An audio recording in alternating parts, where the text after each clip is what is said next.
శ్రీమద్భాగవతీ గాథా రహస్యార్థ ప్రకాశకం సంశయోన్మూలనచణం కృష్ణం వందే జగద్గురుం. ఆపదామపహర్తారం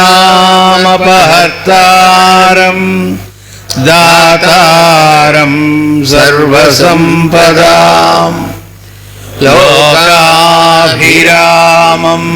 శ్రీరామం భూయో భూయో నమామ్యహం. వ్యాసం వసిష్ఠనప్తారం శక్తేః పౌత్రమకల్మషం పరాశరాత్మజం వందే సుఖతాతం తపోనిధిం. వ్యాసాయ విష్ణురూపాయ వ్యాసరూపాయ విష్ణవే నమో వై బ్రహ్మనిధయే వాసిష్ఠాయ నమో నమః. శ్రీమద్భాగవతీ గాథా రహస్యార్థ ప్రకాశకం సంశయోన్మూలనచణం కృష్ణం వందే జగద్గురుం. వందే గురుమనంతార్యం వేదమార్గ ప్రవర్తకం ఆయుర్వేదస్య పారజ్ఞం సర్వలోకహితైషిణం.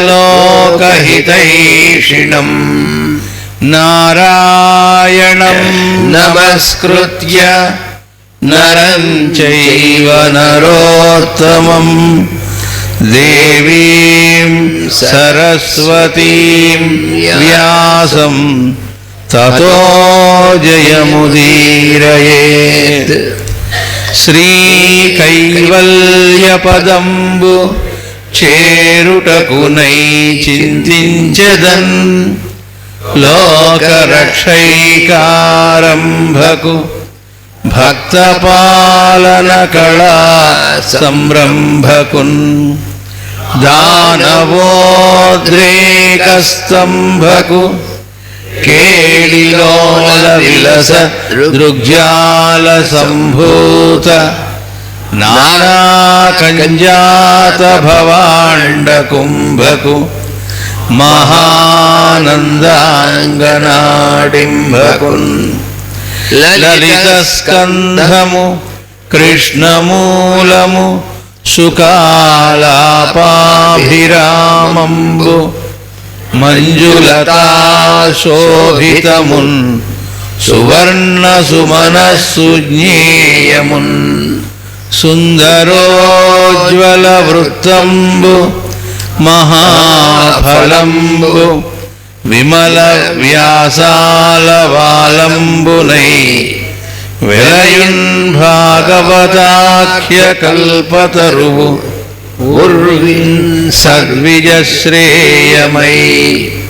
సర్వవేదార్థతత్వజ్ఞం వేదార్థ ప్రతిపాదకం పురాణసార సర్వజ్ఞం కృష్ణం వందే జగద్గురుం. ఓం అస్మద్గురుభ్యో నమః.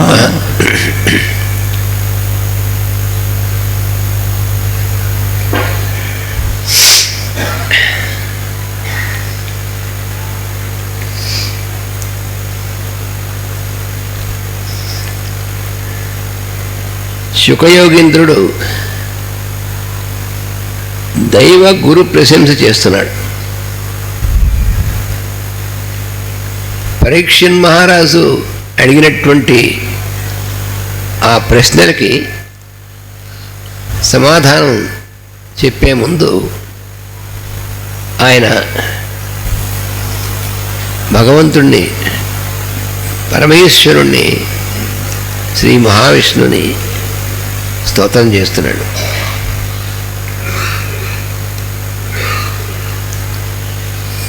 యాభై 59వ మరియు సజ్జన దురిత సంహారకుండును, దుర్జన నివారకుండును, సర్వరూపకుండును, పరమహంసాశ్రమ ప్రవర్తమాన మునిజన హృదయ కమల కర్ణికా మధ్య ప్రదీపకుండును, సాత్వత శ్రేష్ఠుండును, నిఖిల కళ్యాణ గుణగరిష్ఠుండును, పరమ భక్తియుక్త సులభుండును, భక్తిహీన జన దుర్లభుండును, నిరతిశయ నిరుపమ నిరవధిక ప్రకారుండును, నిజస్వరూప బ్రహ్మ విహారుండును అయిన ఆ పరమేశ్వరునకు నమస్కరించదన్.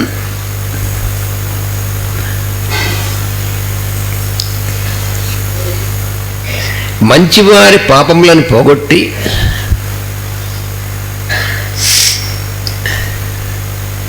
చెడ్డవారిని తొలగించి స్వరూపంబులను తానై మెరుగుచున్న స్వామికి నమస్కారం. మంచివారి పాపములు పోగొట్టున్నాడు ఏమిటండి? పాపములు ఉంటే మంచివాళ్ళు అవుతారు అసలు అని మనకు సందేహం అంటే వస్తుంది కొంతమందికైనా. పాపం ఉంటే మంచివాళ్ళు అనొచ్చునా అని. మనకి తాపస మందార అనుగా ఇది ఉంది. తాపస మందార అంటే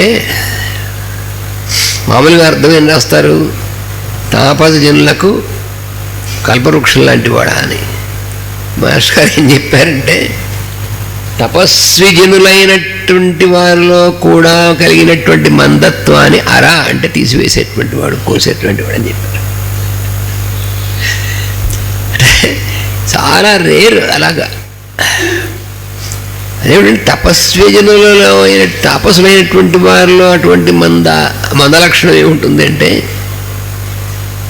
తాపస్సులైనప్పటికీ కూడా ఒక్కోసారి కొంచెం అప్పుడప్పుడు ఇది కలుగుతూ ఉంటుంది, మందత్వం అనేటువంటిది. దాన్ని తీసేస్తాడని తాపస మందార అండి. అలాగే ఇక్కడ మంచివారి పాపములను పోగొట్టువాడు అన్నాడు. సజ్జన దురిత సంహారకుండును, సజ్జన దురిత సంహారకుండును అంటే మంచివారే కానీ అప్పుడప్పుడు కొంచెం మాయా ప్రభావం తగిలి తద్భిన్నంగా వారు కనుక తమ ప్రమేయం లేకుండా అది విరుద్ధంగా అనేటువంటిది ఎప్పుడైనా జరిగితే పొరపాటు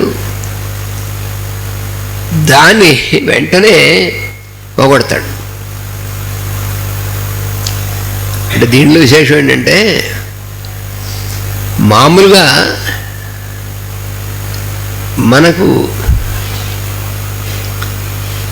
పాప ఆచరణము అనేటువంటిది అంటే మనందరిలో మంచితనం ఉంటుంది, సమపాడలో ఉండొచ్చు, కొంచెం అటు ఇటుగా ఉండొచ్చు. కొంతమంది అంటూ ఉంటారు మంచివాళ్ళకి మంచివాడిని అంటారు, మంచివాళ్ళకి మంచివాట అని వెంటనే మరి చెడ్డవాళ్ళకు చెడ్డవాళ్ళకి నేను చెడ్డవాడిని అని పాపం వారే చెప్పుకుంటూ ఉంటారు. ఇక్కడ అలాగా అయితే ఆ మంచివారికి మరి మంచివారు కూడా పాప ఎలా అంటుకుంటుంది? అసలు పాపాచరణం ఎందుకుంటుందని అర్జునుడు భగవద్గీత కృష్ణుని అడిగేశాడండి. ఎందుకంటే మనకు వస్తాయి కదా ఇలాంటి సందేహాలు. ఎందుకు పాపం ఆచరిస్తారు? అథ కేన ప్రయుక్తేన పాపమాచరతి పౌరుష అన్నాడు. దేని చేత ప్రేరితుడై మానవుడు పాపాన్ని చేస్తున్నాడు అనే ప్రశ్న వేశాడు అర్జునుడు. అప్పుడు స్వామి ఏమన్నాడంటే కామ ఏష క్రోధ ఏష రజో గుణ సముద్భవ.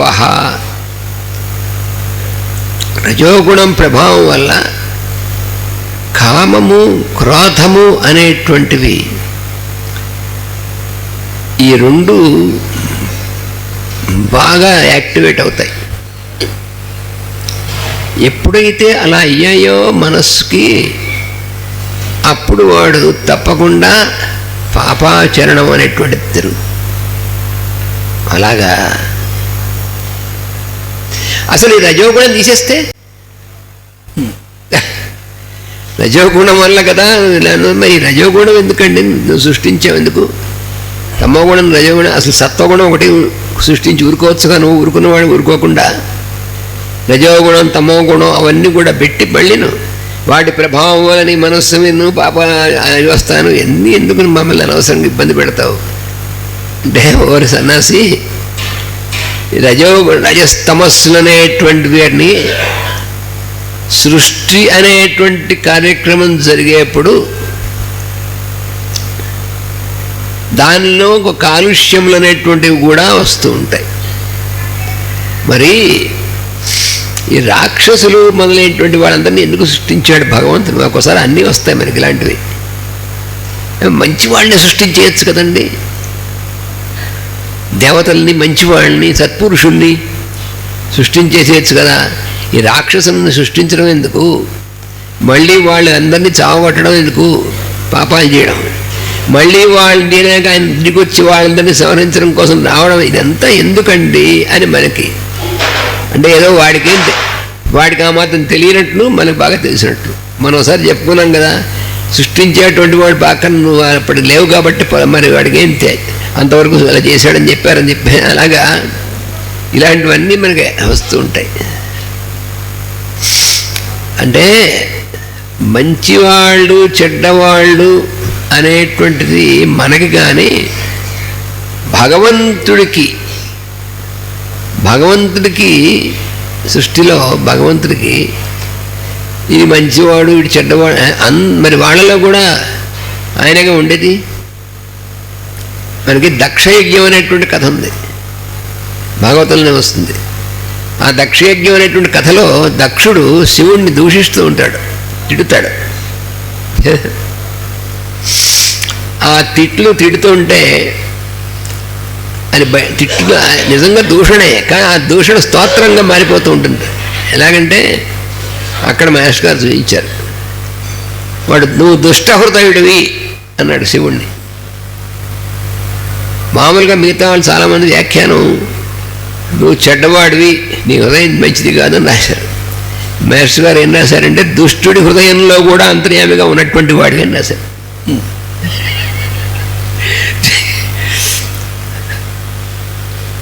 అంటే అసలు మనకి ఐ ఓపెనింగ్ అంటారు చూసారా, మనం దుష్టుడు అని వాడు వాడి హృదయంలో మరి వాడు ఉన్నాడా లేదా? మరి నీ హృదయంలో ఉన్నప్పుడు నువ్వు మంచివాడు అయి ఉండొచ్చు, కానీ అవతల వాడు చెడ్డవాడు ఉంటున్నావు కదా, వాడి హృదయంలో ఉంది కూడా వాడేగా. దీన్ని బాగా జాగ్రత్తగా మనం అర్థం చేసుకోవాలి. ఇప్పుడు ఇందాక భగవద్గీతలో కోట్ చేసాను సరే, దానికి మాస్టర్ గారు ఏమి ఇచ్చారంటే ఈ కామయేష క్రోధయేష అనేటువంటి దానికి అసలు ఈ సృష్టి అనేటువంటిది ఒక పెద్ద కంబస్టివ్ ఇంజిన్ అన్నారు. మంద్రా స్క్రిప్చర్లు ఇచ్చారు. ది హోల్ క్రియేషన్ ఇది కంబస్టివ్ ఇంజిన్ అన్నారు. ఒక మెషిన్ పనిచేస్తూ జనరేటర్ పనిచేస్తుంది. ఆ జనరేటర్ పనిచేస్తే మన పవర్ జనరేట్ అవుతుంది కదా, కానీ అది పని చేయాలంటే తిరగాలంటే దానికి ఆ ఫ్యూయల్ కావాలి. ఆ ఫ్యూయల్ కావాలంటే ఫ్యూయల్లో చేస్తుంటే దాంట్లో మళ్ళీ పొల్యూషన్ వస్తుంది. మరి పొల్యూషన్ తప్పదా అంటే ఉంటుంది, అది పని చేస్తాం. అదే రజోగుణం అనేటువంటిది సృష్టిలో. రజస్తమస్సులు అనేటువంటివి ఈ సృష్టి కార్యక్రమం జరిగేప్పుడు దాంట్లో ప్రొడ్యూస్ అవుతాయి. మరి ఎట్లా ఏమైనా తుడుచుకోవడం ఎప్పటికప్పుడు నీకు అద్దం మీద రోజు డస్ట్ పడుతుంటే ఏం చేసుకుంటున్నావు, తుడుచుకుంటున్నావా లేదా? రోజు అద్దంలో మనం మొహం చూసుకుని మనం అంతా ఇది చేసుకుంటుంటాం. ఒకరోజు డస్ట్ బాగా పడేప్పటికీ అప్పుడు మన మొహం చూస్తే మనకే ఏదో దెయ్యం మొహంలో కనిపించింది. అరే ఇలా కనిపిస్తుంది ఏంటంటే ఏం లేదు, డస్ట్ తుడుచుకోవాలి. అందుకని కాలుష్యము అనేటువంటిది, పొల్యూషన్ అనేటువంటిది అసలు రహస్యం ఏంటంటే సృష్టి కార్యక్రమంలో కూడా పొల్యూషన్ అనేటువంటిది ఏర్పడుతూ ఉంటుంది. అదే రాక్షసులు వాళ్ళు ఇవన్నీ కూడా ఏర్పడుతుంటాయి. పుణ్య పాపకర్మలు చేసేటువంటి వాళ్ళు ఇవన్నీను దాన్ని ఎప్పటికప్పుడు క్లియర్ చేసుకో అని అక్కడెక్కడో వాళ్ళు పుట్టడమే కాదు, మన మనస్సులోనే అన్ని పాపక ఆలోచనలు వస్తూ ఉంటాయి. వాటిని మనం ఎప్పటికప్పుడు ఏ రోజు పోగొట్టుకుంటూ ఉండాలి. ఇక్కడ మాస్టర్ గారు ఒక ఎగ్జాంపుల్స్ 2 ఇచ్చారు. ఇంకా మనకి శంఖారావంలో ఓ దీపం వెలిగించామనుకోండి, దీపం కావాలి మనకి వెలుగు కోసం. మరి దీపం ఎప్పుడైతే వెలిగించామో మసిపడడం కూడా ఉంటుంది. నాకు మసొద్దు అంటే కుదరదు. ఇల్లు కట్టుకున్నాం, బూజు పట్టడం మొదలవుతుంది, బూజు ఉండకూడదండి, కుదరదు. అలాగే పిల్లల్ని కన్నప్పుడు చుట్టూ మావి దాన్ని తీసేస్తాం. ఎందుకంటే దేవుడు కామన్ సెన్స్ లేదు, ఆ మావి అసలు ఎందుకు పెట్టాడు, లోపల మావి లేకపోతే పిల్లాడు సేఫ్గా ఉండడు. అసలు ఎంబ్రియో డెవలప్ అవుతుంది. కాబట్టి సృష్టిలో అది న్యాచురల్గా ఉన్నటువంటి ఫినామినా. అదంతా మురికి ఎందుకు చుట్టూ అంటే తప్పదది. అందుకనే మరి బిడ్డ పుట్టిన తర్వాత ఏం చేస్తారు, ఫస్ట్ వాషింగ్ చేసేస్తారు, చుట్టూ ఉన్న మురికి అంతా మావింతా క్లియర్ చేస్తారు. మరి ఆవు దూడ పుట్టినప్పుడు చూడండి ఏం చేస్తుందో ఆవు. అలాగా ఆ మురికి, ఆ పొల్యూషను అవన్నీ అనేటువంటిది కూడా కలిసే సృష్టి అంతా. అందుకని రజస్తమో గుణాలు అనేటువంటి ప్రభావం. ఇప్పుడు ఇక్కడ మనం ఎందుకు వచ్చింది ఇదంతా అంటే, మంచివారి పాపములు పొగొట్టి అన్నాడు చూసారా. మంచివారికి కూడా అప్పుడప్పుడు ఈ పాప సంబంధమైనటువంటిది అంటుకుంటే దాన్ని ఆటోమేటిక్గా ఆయన వెంటనే పోగొడతాడు. ఎందుకంటే వాడు సహజంగా వాడు నిత్యము సజ్జనుడై ఉండి సత్ప్రవర్తన కలిగి ఉండి నిత్యము భగవంతుని ఉండి అందరినీ చేసేటువంటి అలాంటి వాడు ఉంటాడే, వాళ్ళు ఏం పొరపాటు ఎప్పుడైతే అందుకుంటే వెంటనే ఆయన ఆటోమేటిక్ వాష్ చేసేస్తాడు. మరి అదేంటి, మరి మిగిలిన సాధకుల్లో అంటే మనలో కొంచెం ఎక్కువ పాళ్ళుగా ఉంటుంది కదా, ఈ పాపాచడం ఫ్రీక్వెంట్గా ఎక్కువ పాళ్ళుగా ఉంటుంది, వాళ్ళకి అది ఎప్పుడో ఒకసారి వస్తుంది. అందుకని ఇలా వచ్చినప్పుడు మనం రోజు సాధన చేసుకుంటూ అంటే అప్పుడు కూడా మనం పిలిచి నాయన వీటన్నింటినీ పాపాలను పోగొట్టుకుని మన స్తోత్రాలు చేస్తూ ఉంటాం చూసారా. రోజు మంత్రాలు స్తోత్రాలు అని చేస్తాం, ప్రేయర్స్ అని, దాంతో అవన్నీ వాష్ ఆఫ్ చేసుకుంటూ ఉండడం జరుగుతుంది. నిత్యము సజ్జనుడుగానే ఉండి వాడు నిత్యము సత్కర్మాచరణమే చేస్తూ వాడి యొక్క ఇది లోకహితం కోసం చేసేటువంటి వాడికి ఎప్పుడైనా వాడి ప్రభావం సోకితే ఆటోమేటిక్ వాష్ ఆఫ్ చేసేస్తాడు. అందుకని మంచివారి పాపములను పోగొట్టి అన్నాడు ప్రత్యేకంగా. ఎందుకు ఇంతసేపు అని చెప్పుకోవాల్సి వచ్చిందంటే, మంచివాళ్ళలో కూడా పాపమైనటువంటి ఇవి తగలచ్చు, వాటిని ఆయన వెంటనే ఆటోమేటిక్గా తొలగిస్తాడు అనేటువంటిది ఇందులో ఆ ప్రార్థన సుఖయోగేంద్ర చేసిన ప్రార్థనలు. దాని తర్వాత ఇంకోటి చెడ్డవారిని తొలగించి అన్నాడు. అదే కొట్టిందని ఆయనకు కూడా పార్షియాలిటీ ఉందన్నమాట. మరి చెడ్డవారిని తొలగించి, మరి చెడ్డవారిని కూడా ఆయన సృష్టించాడుగా. రాక్షసులను సంహరించాడు రామావతారంలో. మరి అంతకుముందు అవతారాల్లో కృష్ణావతారాల్లో ఎంతమందిని సంహరించాడు, ఏమిటి కథ, ఎందుకని సంహరించాడు? మరి వాళ్ళందరూ పాపాత్మైనటువంటి కావడం, చెడ్డ పనులు చేసేటువంటి వాళ్ళు. అందుకని చెడ్డవారిని తొలగించడం అంటే ఏమిటి చేయడం అంటే, అక్కడ మాస్టర్ గారు ఏం చెప్పారంటే, వారి రూపంలో కూడా తానే అంతర్యామిగా ఉన్నటువంటి వాడు తన యొక్క దాన్ని విత్డ్రా చేశాడనమాట. అంటే ఇది అర్థం అవ్వడం కొంచెం కష్టం, అలవాటు ఉండదు. ఎవరైతే సృష్టి కార్యక్రమానికి లేకపోతే దైవ అంటే డివైన్గా ఉన్నటువంటి దానికి వాడు అంతరాయం కలిగించేటువంటిగా ఉంటారు, వాళ్ళే రాక్షసులు అంటే. మరి హిరణ్యాక్షుడు అంతగా చేసింది. భూమిని దాని యొక్క కక్షలోంచి తొలగించి పక్కకి తోసేశాడు. అప్పుడు వరాహమూర్తిగా వచ్చి దాన్ని మళ్ళీ జాగ్రత్తగా కోరల మీద నిలబెట్టి మళ్ళీ ఆర్బిట్లో పెట్టాడు. లేకపోతే ఏమవుతుంది, డిసింటిగ్రేట్ అయిపోతుంది మొత్తం. అది ఇక్కడ జరిగింది. అలా ఈ రాక్షసులు వచ్చిన వాళ్ళు ఏం చేస్తారంటే, ఎలా జరగాలో సృష్టిలో అందరికీ హితంగా దానికి ఎక్కడో అక్కడ అడ్డం తగులుతూ ఉంటారు. వాళ్ళని చెడ్డవారండి, మంచివాళ్ళు చెడ్డవారంటే ఒక క్లారిఫికేషన్, ఒక డిస్టింక్షన్ కోసం చెప్పారు. డిస్టింగ్విషింగ్ కోసం, తెలియడం కోసం. మరి చెడ్డవారిని తొలగించి అంటే చెడ్డవారనేటువంటి వారి రూపంలో ఉన్నటువంటి తన యొక్క దీన్ని విత్డ్రా చేసి వాళ్ళు డిసప్పీర్ అవుతారు, మళ్ళీ పుడుతూ ఉంటారు వాళ్ళు కూడా. ఇది ఎక్కడ కావాలంటే మళ్ళీ వాళ్ళు కూడా మళ్ళీ మరి నువ్వు మళ్ళీ పుట్టట్లే. మళ్ళీ పుట్టడం అనేటువంటిది కామన్ ఫ్యాక్టర్. వీళ్ళు పుడుతుంటారు. అందుకనే మనకి పురాణ కథల్లో దేవతలు ఉంటారు, రాక్షసులు ఉంటారు. రాక్షసులు లేకుండా అబ్సల్యూట్గా దేవతలు ఉంటారు. మనకి వెలుగు ఉంటుంది, చీకటి ఉంటుంది, రెండు ఉంటాయి కదండి, పక్కనే ఉంటాయి. రోజు మనం చూస్తూ ఉంటాం. సూర్యోదయం వెలుగు వస్తుంది, సూర్యాస్తమయం చీకటి వస్తుంది. ఎక్కడ లైట్ ఉంటే అక్కడ చీకటి ఉండదు, ఎక్కడ లైట్ ఆరిపోతే అక్కడ వెలుగు చీకటి ఉంటుంది. ఈ వెలుగు చీకటి రెండు ఆల్టర్నేట్గా ఉండకపోతే ఏమవుతుంది? అసలు చీకటి ఎందుకండి ఉండాలి? అసలు మొత్తం అంతా సూర్యుడు అలా ఉంటే సరిపోతుంది. రాత్రి చీకటి అంతా రాత్రి, కొంతమంది రాత్రి ఎప్పుడు భయం వేసేటువంటి వాళ్ళు ఎందుకు రాత్రి చీకటి ఎందుకు ఉండాలి? ఇది మొహల్లా ఉంది. మనకు నిజంగానే సూర్యుడు అలాగే ఉండిపోయి రాత్రి పగలే ఉండిపోయి రాత్రి లేకపోతే ఏమవుతుంది? చాలా హారబుల్గా ఉంటుంది అది. మనం బ్యాలెన్స్ సృష్టిలో అనేటువంటిది ఆ దేవతలు జాగ్రత్తగా చేస్తారు. కాబట్టి లా ఆఫ్, నేను మాస్టర్ అని చెప్పారంటే లా ఆఫ్ ఆల్టర్నేషన్ అన్నారు.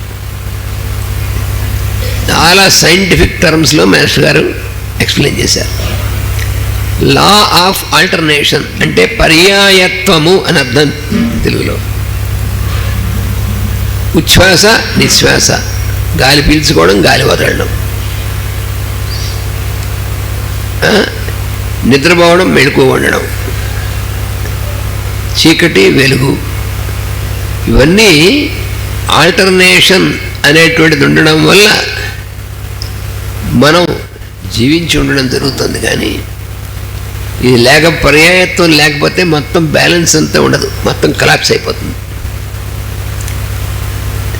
ఇది సృష్టిలో ఉన్నటువంటి ధర్మం. దాన్ని మనం ఇది ఇలా ఎందుకు ఉండాలి అని క్వశ్చన్ చేయడం వీల్లేదు. దాని ప్రకారం మనం అర్థం చేసుకుని దాని ప్రకారం మనం నడవడం ఏంటి చేసుకోవాలి. అందుకని ఇక్కడ చాలా సూక్ష్మమైనటువంటి అంశాలు. ఇక్కడ చెడ్డవారిని తొలగించడం అంటే ఇప్పుడే చెప్పారు కదా మాస్టర్ గారు, వాళ్ళలో కూడా ఉంది తనని తాను ఉపసంహారం చేసుకుంటాడు. కాబట్టి వాళ్ళని సంహరించడం అంటారు తప్ప మర్డర్ చేయడం అనరు. అక్కడున్న తనను తాను ఉపసంహరించుకుంటాడు. ఇంకోటి మళ్ళీ ఇక్కడ గుర్తుపెట్టుకోవాల్సింది, దుష్టులు వేరు దుర్బలుడు వేరు అన్నారు మాస్టర్ గారు. దుష్టులైనటువంటి వాడు అంటే వాడు ఏం చెప్పినా మాట వినటువంటి వాడిని సంహరిస్తాడు, అది వేరు. దుర్బలత్వం అంటే వీక్నెస్లు ఉంటాయి కొంతమందికి, అలాంటి వాడిని చంపటం ఉండదు. వాడి ఆ దుర్బలత్వాన్ని పోగొట్టి మంచివాడిగా చేయటం చేస్తాడు. రెండు ఒకటి కాదు. పైగా అది కూడా చెప్పాడు ఆయన. దుర్బలు బలరాముడు మాట్లాడుతూ కృష్ణ బలరాముడు మాట్లాడుకున్నప్పుడు కృష్ణుడితో బలరాముడు అంటాడు, వీళ్ళందరూ ఇలా చేస్తే వీళ్ళందరినీ ఒకసారి వేసి బారేస్తే ఇంకెవరు ఉండరు అన్నాడు. ఇప్పటికే దుష్ట సంహారం చాలా వరకు అయింది, చాలామంది నేంది. ఇప్పుడు ఉన్నటువంటి వాళ్ళు ఇలా ప్రవర్తిస్తున్నారంటే వీళ్ళు దుష్టులు కాదు, దుర్బలు కాని వాళ్ళు ఆల్మోస్ట్ ఉండరు. నువ్వు దుర్బలు వాడిని కూడా తీసేద్దామని అనుకో, ఇంకేమీ ఉండదు.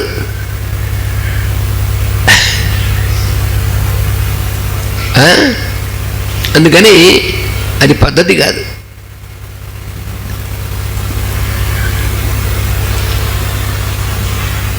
అలా ఉన్నటువంటి స్వరూపములను తానై మెలుగుతున్న వాడికి నమస్కారం అన్నాడు. ఈ రెండు రకాలుగాను ఉన్నటువంటి రూపాల్లో తానే అయి మెలుగుతున్నవాడికి నమస్కారము.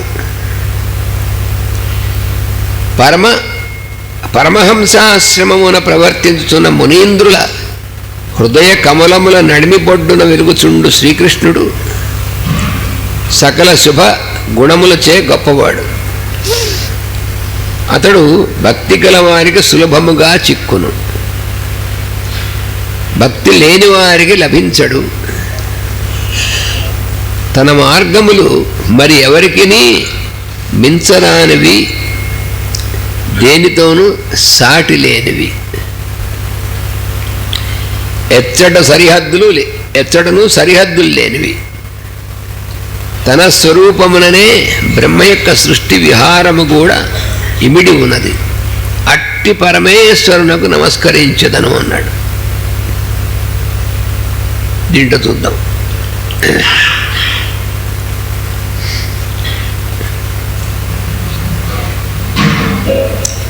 విష్ణువు సజ్జనుల పాపములను హరించును అంటే వెంటనే దానికి చాలా క్లియర్ కట్గా బ్రాకెట్లు ఇచ్చారు. సత్ప్రవర్తనముపై సంకల్పము కలవారిలో లోపములున్నను వారి హృదయములందు వర్తించి సంకల్ప స్వరూపుడై సరిదిద్దును. సత్ప్రవర్తనంపై సంకల్పం కలవారు అంటే మన యొక్క ప్రవర్తన మంచి ప్రవర్తన ఉండాలి, మనం మంచి సంకల్పాలు ఉండాలి, మంచి ప్రవర్తన ఉండాలి అని అటువంటి సంకల్పాలు ఉన్నటువంటి వాళ్ళలో లోపం ఉంటే వారి హృదయాల్లోనే వాళ్ళ అందరూ హృదయాల్లోనే ఉంటాడు ఆయన. వర్తించి సంకల్ప స్వరూపుడే సరిదిద్దుతాడు. దుర్జనులను నివారణ చేయను అంటే మళ్ళీ ఇచ్చారు కూడా. దుష్ట సంకల్పములు కలవారిలో కామక్రోధముల రూపమున ఇందా మనం చెప్పుకున్నాం కదా, కామయేష క్రోధయేష అని రూపమున వారి సంకల్పమునకు విఘ్నములు కలిగించును. ఇక్కడ ఇంకా దుర్జనులను నివారణ చేయనుంటే ఏం చేస్తాడు? వారి సంకల్పాలు దుష్టమైనటువంటి కాబట్టి వాడిని జరగనీయకుండా విఘ్నములు కలిగిస్తాడు. కనుక అతడు సర్వరూపములతో వర్తించును. అందుకని సజ్జనులైనప్పటికీ దుర్జనులైనప్పటికీ అన్ని రూపాలతోనూ వర్తిస్తాడు. లేకపోతే ఆయన సర్వాంతర్యం ఎట్లా అంటాడు?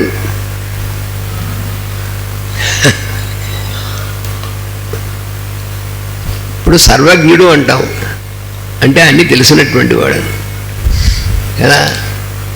ఓసారి లక్ష్మణైతుల వారితో ఒక ఆయన వచ్చి, మీకు తెలియదు కానీ మీరు సర్వజ్ఞులు అన్నాడు.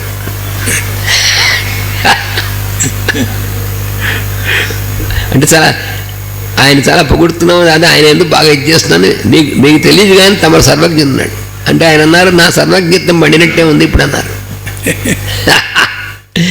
అంటే మీరు సర్వజ్ఞులు అంటే మీరు అన్నీ తెలిసిన వారని చెప్తూ మీకు తెలియదు కానీ అన్నా అంటే అర్థం ఏమిటి? రెండు పూర్తి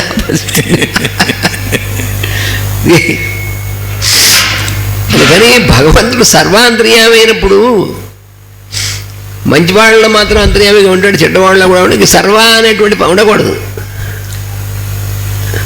అందుకని మన డెఫినేషన్స్తో మన కొలతలతో భగవంతుణ్ణి మనం చేయకూడదు. మన వాటికి అతీతమైనటువంటి వాడు భగవంతుడు.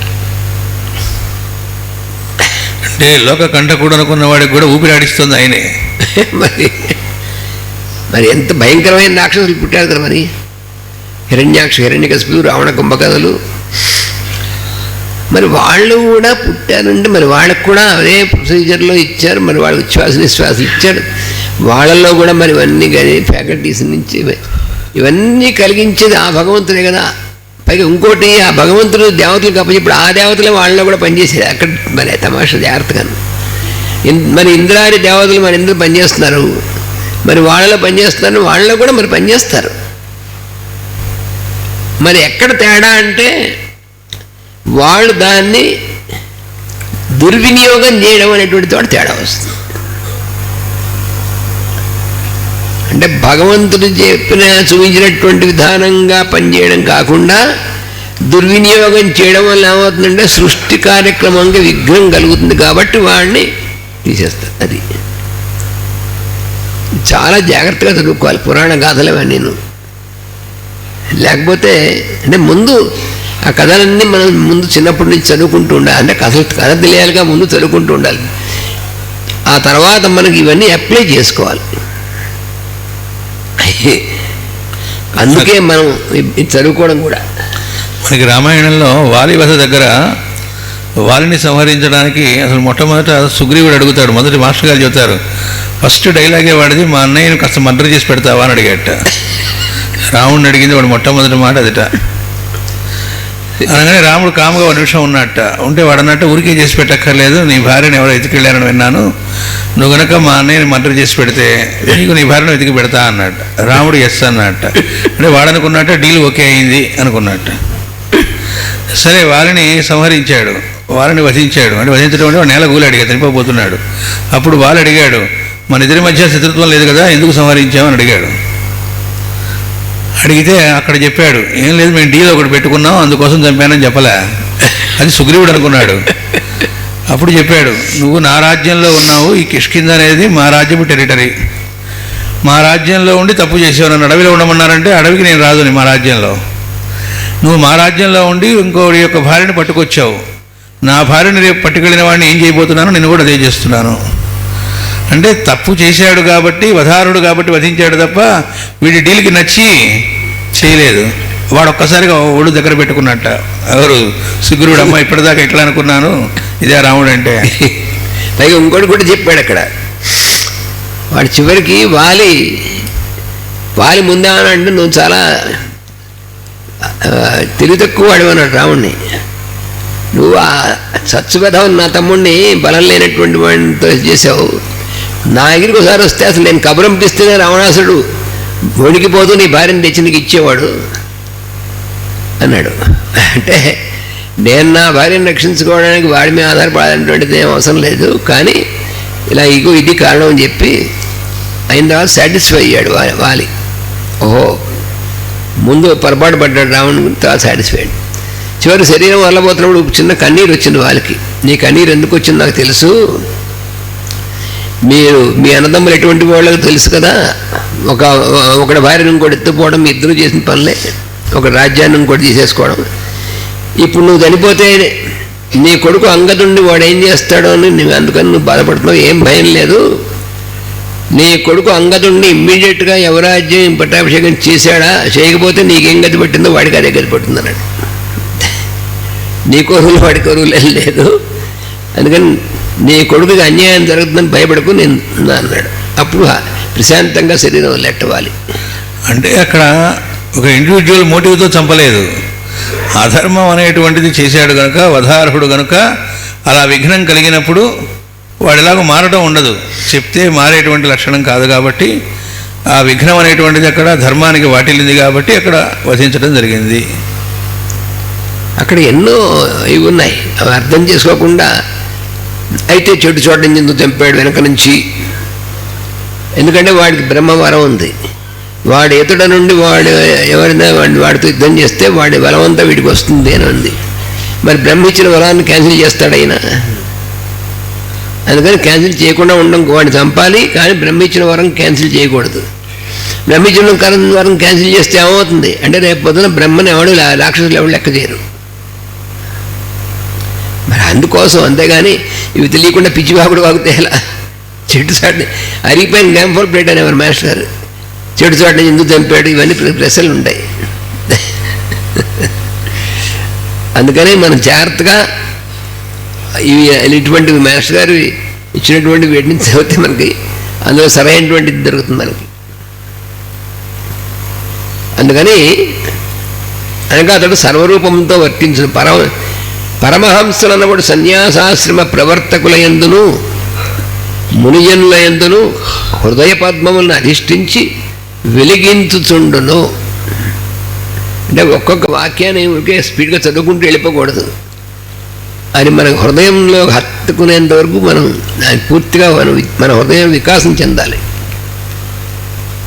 అతడు పరమహంస అనబడు అనేటువంటి వాళ్ళు సన్యాసాశ్రమ ప్రవర్తకులైనటువంటి వాళ్ళలో మునిజనుల్లో పరమహంసలు అంటే వాళ్ళు పూర్తిగా వాళ్ళకు ఉచ్ఛ్వాస నిశ్వాసలు అనేటువంటివి వాటి యందు పూర్తిగా పరబ్రహ్మం అనేటువంటిదే దర్శించి దాని ఎందే ఉన్నట్టుండి వాళ్ళు ఇంకా సమస్తం మిగతాది అన్నిటి యందు ఏమీ ఇది లేకుండా ఉన్నటువంటి వాళ్ళు పరమహంసలు అంటారు.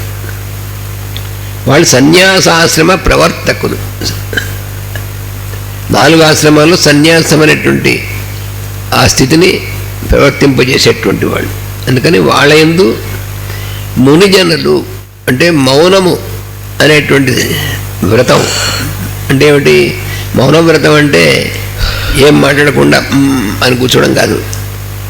మనస్సు అనేటువంటిది మెయిన్. అంటే మెంటల్ సైలెన్స్ అన్నారు. మనస్సులో ఏ రకమైనటువంటి దుష్ట సంకల్పాలు అనేటువంటివి లేకుండా, మనస్సులో ఎటువంటి చెడు అభిప్రాయాలు అనేటువంటి లేకుండా అలాగ. ఎందుకంటే మనస్సులో ఏమొస్తాయో అవే మన వాక్కులో వస్తాయి, మన వాక్కులో ఏమొస్తాయో అవే మన ఆచరణలోకి వస్తాయి. అందుకని జాగ్రత్తగా అక్కడే ముందు నియంత్రించుకునేటువంటిది. అందుకని మునిజనులు అంటే వాళ్ళు అంటే ఇంప్రెషన్స్ ఏవి క్రియేట్ చేసుకోకుండా ఉండేవాళ్ళు అని. అది కాదు, వాళ్ళ యొక్క హృదయ పద్మములను అధిష్ఠించి వెరుగుచుండును. సత్వగుణము కల ప్రపన్నులకు శ్రేష్ఠత్వము కలిగించును. సకల కళ్యాణ గుణములలో ప్రాముఖ్యము వహించును. ఇక్కడ మాస్టర్ గారు మళ్ళీ మనకి ఫర్దర్ ఇస్తున్నారు. ఏమంటే భగవంతుడు నిర్గుణుడయ్యును సగుణాత్మకమైన సృష్టి యందు అంతర్యామిత్వము కలిగి ఉండునప్పుడు, అంటే భగవంతుడు నిర్గుణుడా సగుణుడా అని మళ్ళీ ఈరోజు పద్ధతి. నిర్గుణోపాసన సగుణోపాసన. నేను నిర్గుణోపాసన చేస్తానండి అంటే నిరంజనుడు, ఎక్కడ కనబడనటువంటి వాడు, ఎక్కడ లేనటువంటి వాడు, ఆ రూపంలోనే నేను ఉపాసన చేస్తాను. చెయ్యి. అయితే అలా చేయడం అనేటువంటి దానివల్ల చాలా కష్టం అన్నాడు భగవద్గీతలో. పైగా ఇంకోటి, ఉపాసన అంటేనే గుణములతో కూడినటువంటిది. ఆ నిర్గుణ ఉపాసన ఏమిటి? నీ మొహం. ఉపాసన నీకు నిర్గుణోపాసన చేస్తారు అంటే వాడికి ఏం అర్థం కాలేదని అర్థం. ఉపాసన అంటే గుణములతో కూడినటువంటిది, నిర్గుణోపాసన ఉండదు. కాకపోతే నేను భగవంతుని ఒక రూపంగా లేకుండా చేస్తాను, ఉపాసన చేస్తానంటే చేయొచ్చు, కానీ చాలా కష్టమైనటువంటి పని. అది కాంప్లికేటెడ్గా ఉంటుంది. ఎందుకంటే మొత్తం ఈ సృష్టి అంతా కూడా వ్యక్తమైనటువంటిది, అవ్యక్తుడుగా లేదుగా అందరూ ఇన్ని రూపాలలో వ్యక్తమవుతున్నాడు భగవంతుడు. అవ్యక్తాహి గతిర్దుఃఖం దేవద్భిరవాప్స్యతే అన్నాడు. అవ్యక్తంగా అనేటువంటి ఉపాసన భగవంతుడిని చేస్తే దేహం ధరించినటువంటి వాళ్ళు దానివల్ల దుఃఖం పొందుతారు. అందుకని అవ్యక్తుడుగా కాకుండా వ్యక్తుడు రూపంలో ఉన్నటువంటి భగవంతుని ఉపాసించడమే మంచిది అన్నాడు. రెండు మార్గాలు ఉన్నాయి, తప్పలేదు. కానీ నువ్వు చాలా ఈజీగా వెళ్ళేటువంటి మార్గం చూపిస్తే, ఇది కాదండి ఇది చాలా కాంప్లికేటెడ్గా ఉన్న మార్గాన్ని నువ్వు చేస్తాను, నీ ఇష్టం. అందుకని ఇక్కడ ఏమంటారంటే భగవంతుడు నిర్గుణుడు అయ్యును సగుణాత్మకమైన సృష్టి యందు అంతర్యామిత్వం కలిగి ఉండినప్పుడు భూతదయ, శాంతి, దుష్ట నిగ్రహము, దానికి కావలసిన శౌర్యాదులు మున కళ్యాణ గుణములతో ప్రకాశించును. కళ్యాణ గుణములు, ఆ కళ్యాణ గుణములు ఏమిటండి? శౌర్యము. ఆ శౌర్యము ఎందుకు అంటే అది రక్షించడం కోసం.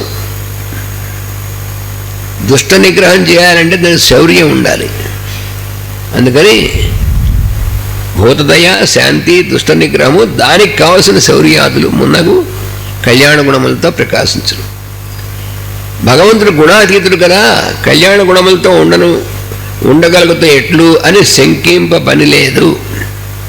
భగవంతుడు గుణములకు అతీతుడైనటువంటి వాడైనప్పుడు మళ్ళీ కళ్యాణ గుణాలు ఎందుకు ఆయనకు ఉంటాయి అనుకోకూడదు.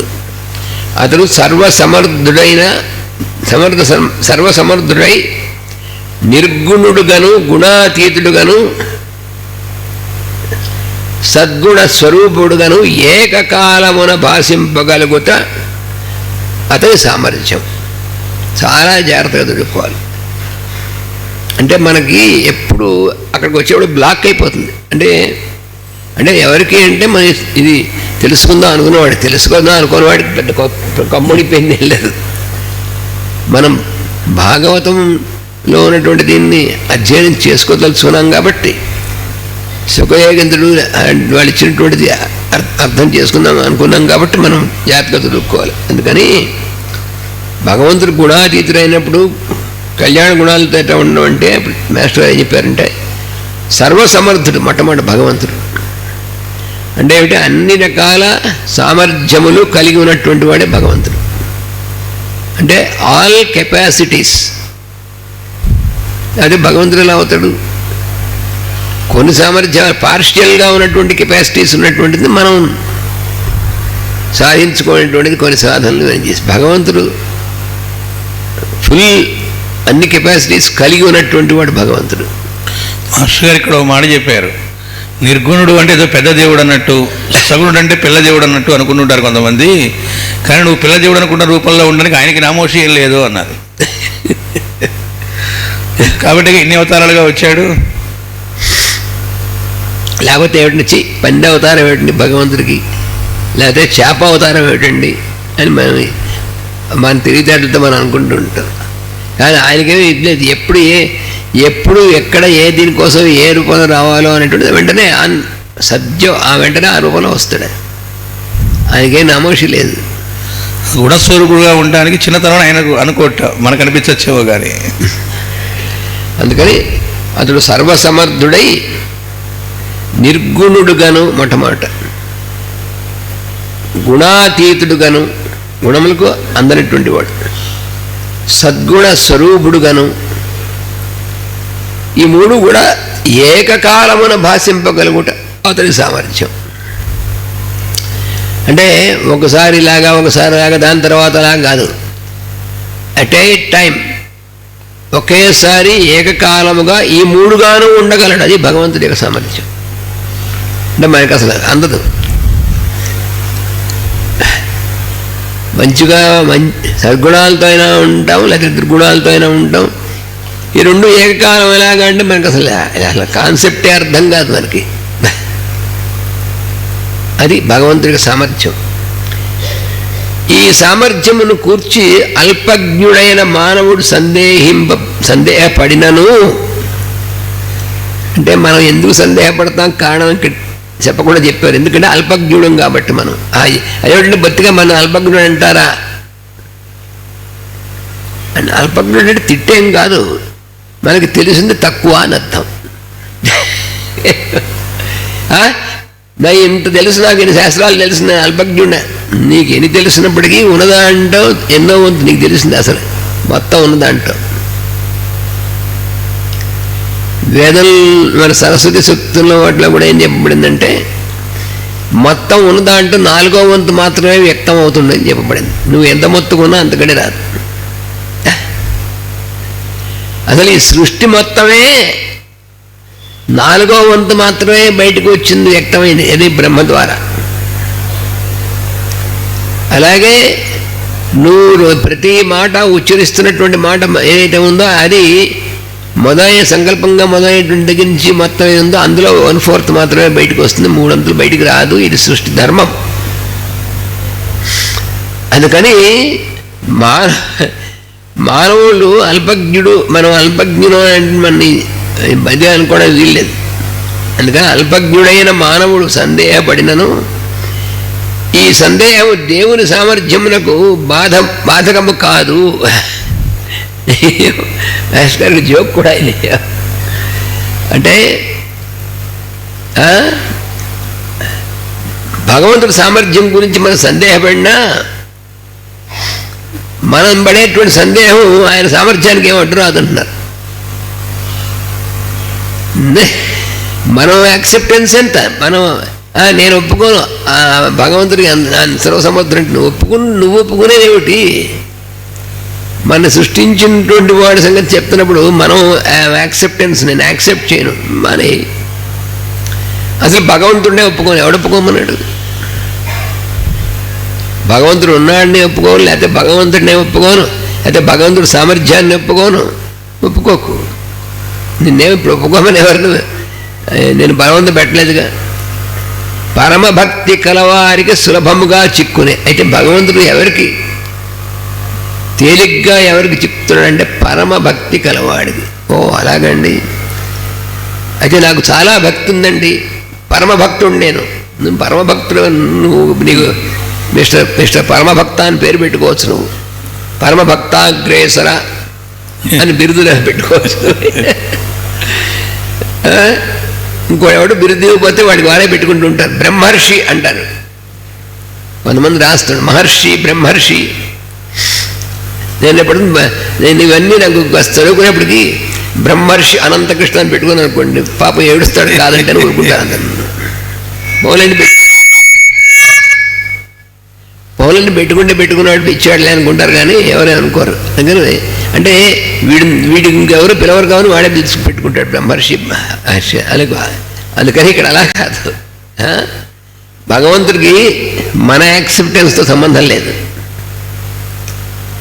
అందుకని ఎవరికి సులభంగా చెప్తా అంటే పరమభక్తి కలవాడికి, పరమమైనటువంటి అంటే అన్కండిషనల్ డివోషన్, అది పరమభక్తి అంటే. సాత్వస్మిన్ పరమ ప్రేమ రూప అని నారద మహర్షి భక్తి గురించి ఏం చెప్పాడో, ఈ పరమ అనేటువంటిది ఎందుకు విశేషణం వేశారంటే, పరమభక్తి కలవాడంటే అబ్సల్యూట్ అన్కండిషనల్ డివోషన్ కలిగినటువంటి వాడు, అది పరమభక్తి అంటే. భక్తి లేని వారికి ఎంత పాండిత్యం ఉన్ననో చిక్కడు. అక్కడ పక్కన మళ్ళీ కూడా పెట్టారు. నేను చాలా శాస్త్రాలు చదువుకున్నాను, బ్రహ్మసూత్రాలు చదువుకున్నాను అవచ్చు, భక్తి కనుక లేకపోతే, భక్తి అంటే ఏమిటి? పరమ ప్రేమ, అన్కండిషనల్ లవ్ కదా. అందుకని భక్తి కనుక లేకపోతే ఎంత పాండిత్యం ఉన్నా కూడా భగవంతుడు చిక్కడు. అతని మార్గములు సాటి లేనివి, పోలిక లేనివి, పరిమాణము చెప్పుటకు అలవి కానివి. జాగ్రత్తగా చదువుకోవాలి. భగవంతుడి యొక్క మార్గాలు సాటి లేనివి, అన్పారలల్. ఇంకా అంటే ఏవి కూడా దాంతో సమానమైనవి ఇంకో ఉండవు, అది భగవంతుడి మార్గం. పోలిక లేనివి ఇంకో దాంతో పోల్చడానికి వీల్లేదు.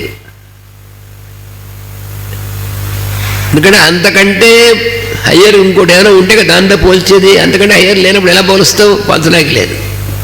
అంతేకాకుండా పరిమాణం ఇంత అని చెప్పడానికి అలవి కానిది. అంటే భగవంతుడు అసలు ఆయన ఎంతటిది, ఆయన మార్గాలు ఎంతటి, ఆ పరిమాణం, ఆ క్వాంటిటీ, ఆ వాల్యూమ్, ఇదంతా కూడా చెప్పలేము. ఎందుకంటే అందుకనే కొలతలకు అతీతుడమైనటువంటి వాడివి నువ్వు అని విష్ణు సూక్తంలో పరో మాత్రయా తన్వా వృధానతే మహిత్వమన్వశ్నువంతి. ఓ విష్ణు దేవుడా, పరోమాత్రయా తన్వా వృధాన, నీ యొక్క శరీరం అనేటువంటిది మా కొలతకు అతీతముగా వ్యాప్తి చెంది ఉన్నది. అది నీకే తెలుసు కానీ మాకేమీ అంతుపట్టదు అన్నాడు అందులో, ఆ విష్ణు సూక్తంలో. అందువల్ల అట్లాంటి వాడు ఎవరు కొలతలకు అందనివాడు, పట్టుకోలేని వాడిని యశోద కట్టేసిందిట. భక్తులకు ఎలా అందుతాడు అని చెప్పడానికి లీలాసుకుల వారు చెబుతారు. లీలాసుకులు చెప్తాడు. ఇంకోటి చెప్పాడు ఆయన లీలాసుకుడు, ఈ మొత్తం సృష్టిలో ఉన్నటువంటి సముద్రములన్నింటి యొక్క జలం కలిస్తే ఎవడి యొక్క రోమరంధ్రాలకు సరిపోలేదో నింపడానికి. ఎంత అద్భుతంగా చెప్పాడండి తెలుసా. ఈ సృష్టిలో ఎంత సముద్రములు ఎన్నున్నా ఆ సముద్రంలో ఉన్నటువంటి అంత నీరు కలిసినప్పటికి కూడా వాడి వరాహవతారంలో వచ్చినప్పుడు వాడి యొక్క రోమనందాలకి నింపడానికి సరిపోలేరట సముద్రాలు. అటువంటి వాడు ఒక చిన్న దోశలతో నీళ్లు దోశ వస్తే వాడు తడిసిపోయాట. ఎవరు? యశోద. ఎంత అద్భుతంగా చెప్పాడండి. యశోద దోశడితో నీళ్ళు దోశ వాడు పోస్తే ఆ దోశ నీళ్ళలో వాడు పూర్తి తడిసిపోయాట. అప్పుడేమో అసలు అన్ని సముద్రాలు కలిసినా కూడా వాడి కొద్ది రోమకుపాలు కూడా అసలు తడవలేట. అంటే ఎందువల్ల అంటే ఆ భక్తి, అందువల్ల భక్త సులభుడు అంటే అందుకంటారు వాడు. అబ్సల్యూట్ అన్కండిషనల్ డివోషన్, అంత ఆ భక్తి కలిగినటువంటి వాడికి సులభంగా లొంగుతట్టు వాడు. అదే ఆవిడ రోడ్డుకి కట్టేయడానికి అని చెప్పి వెళుతూ కోపపడుతూ దెబ్బలాడుతూ ఉంటే బ్రహ్మాదులు గదగద వణికిపోయారట. వాళ్ళు పైన చూస్తూ ఉంటారు, అరే అది ఏ లెక్కలేదు లోటుకి కట్టింది. వాడి అడ్రస్ ఏమిటి అంటే అది కూడా చెప్పాడు లీలాసుకుడు. వాడి అడ్రస్ ఒకసారి వాడిని ఎక్కడుంటాడో చెప్పండి, వాడిని ఇంటర్వ్యూ కావాలి, ఇక్కడ కలుసుకోవాలి, ఎక్కడ దొరుకుతాడు అన్నాడు. అంటే ఉలూఖలం వా యమినాం మనోవా గోపాంగనానాం కుచకుట్మలం వా. వాడు 3 చోట్లే ఉంటాడు, దొరుకుతాడు. ఉలూఖలం అంటే రోలు కట్టబడి ఉంటాడట, కేర్ ఆఫ్ రోలు, రోటికి కట్టబడి ఉంటాడు. వర్ధంపదగా అంటే ఆవిడ యశోద వాడి రోడ్డుకి కట్టేసిందంటే ఎంత భక్తి ఉండాలి ఆవిడకి, ఎంత ఉండాలి. అక్కడ వాడు కట్టుబడ్డాడు అంతేగాని, లేకపోతే వాడు కట్టుబడదలుచుకుంటే కట్టగలరంటే ఎవరైనా మాత్రం. వాడు ఎందుకు కట్టుబడ్డాడు? భక్తికి కట్టుబడ్డాడు. అందుకని ఉలూఖలం అంటే రోలు, ఉలూఖలం వా. సరే, సెకండ్ అడ్రస్ ఎక్కడండి? యమినా మనోవా. యమనియమాదులు సాధన చేసుకునేటువంటి మహా మునిజనులు ఉంటారే వాళ్ళ మనస్సులో ఉంటాడు, అక్కడ ఉంటాడు. సరే, అడ్రస్ నెంబర్ 3 ఎక్కడ? గోపాంగనానాం కుచకుట్మలం వా. గోపస్త్రీల యొక్క హృదయంలో ఉంటాడు వాడు. వాళ్ళందరూ వాడి హృదయాల్లో నింపేసుకున్నారు వాళ్ళు, అక్కడ ఉంటాడు. అందుకని ఆ 3 చోట్ల ఉంటాడు, వెతుక్కోండి అన్నాడు లీలాసుకుడు. కృష్ణ కర్ణామృతం అద్భుతమైనటువంటి మహాకావ్యం అది. కృష్ణ కర్ణామృతం లీలాసుకుడు రాసినటువంటిది. కృష్ణ లీలా తరంగిణి నారాయణ తీర్థుల వారు రాసినటువంటిది. గీత గోవిందం అనేటువంటిది జయదేవుడు రాసినటువంటిది. మాస్టర్ గారు ఏమన్నారంటే, ఈ 3 కావ్యాలు కనుక చదువుకోగలిగినట్లయితే భాగవతంలో భగవంతుడు ఈ దశమస్కంధంలో ఇచ్చినటువంటి భాగవతంలో పరబ్రహ్మతత్వం మనకి బోధపడుతుంది, తొందరగా ఈజీగా బోధపడుతుందన్నారు. మనకి ఒక దాంట్లోనే ఒక శ్లోకమే, ఒక పద్యమే మనకి చదివి చేసుకోవాలని అంటుంటే ఆ 3 కావ్యాలు అంటే చదువుకుంటేనే ఉంటుంది అది. మరి ఇప్పుడు చూడండి, చిన్న ఎగ్జాంపుల్స్ మనకి చెప్పుకుంటున్నాం. కృష్ణ కర్ణామృతంలో మధ్యలో చిన్న చిన్న ఎగ్జాంపుల్స్లా చెప్పుకుంటూ ఉంటేనే ఎంత ఆయన అడ్రస్ ఎక్కడుంటున్నా 3 చోట్ల అన్నాడు, లేకపోతే ఒక దోసి నీళ్ళు తడిసిపోయాడు అన్నాడు. మరి అది ఎవరు చెప్పగలరండి అలాగా? అట్టి దేవునికి నమస్కరించదను అది ఆయన చేస్తున్నటువంటి స్తోత్రం. ఇప్పుడు 60వ పద్యం దగ్గరికి వద్దాం.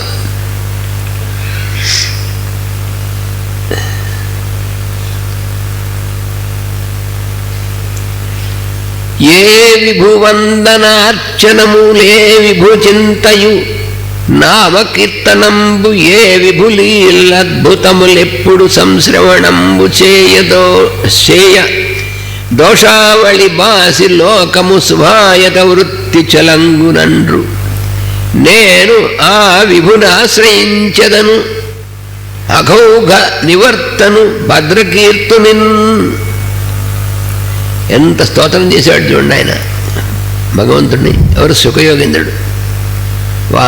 ఆ మహారాజు అడిగినటువంటి దాని సమాధానం చెప్పడం కోసం ముందు ఇంత స్తోత్రం చేశాడు. అంటే అంత ప్రిపరేషన్ ఇస్తున్నాడు అన్నమాట ఆయన. ఏమంటున్నాడంటే,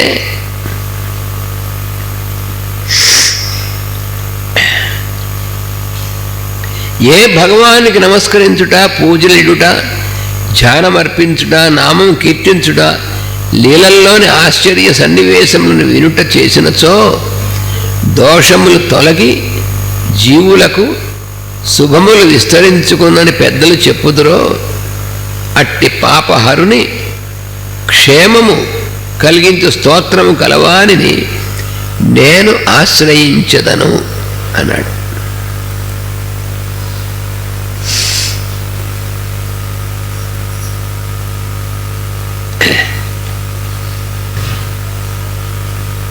ఇందులో చెప్తున్నారు ఏమనంటే, ఏ స్వామికి నమస్కరించుట, పూజలు చేయుట, ఏ స్వామిని ధ్యానించుట, నామ సంకీర్తనం చేయుట, లీలలు చెప్పుకొనుట ఇవి ఆశ్చర్యకరములైన వైభవములను పుట్టించునో. అంటే ఎందుకు పూజలు చేయడం, ఎందుకు ధ్యానించడం, స్వామిని ఎందుకు నామ సంకీర్తన చేయడం ఎందుకు, లీలలు చెప్పుకొనడం ఎందుకు, దానివల్ల ఏమవుతుందో ఇక్కడ చెప్పారు. ఆశ్చర్యకరములైన వైభవములు పుట్టించుట. పిన్నవారికి కూడా శ్రద్ధతో విన్నచో దోషములన్నీ తొలగిపోవునో.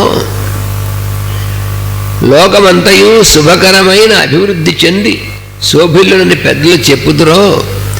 నేను ఆ స్వామిని ఆశ్రయించదను.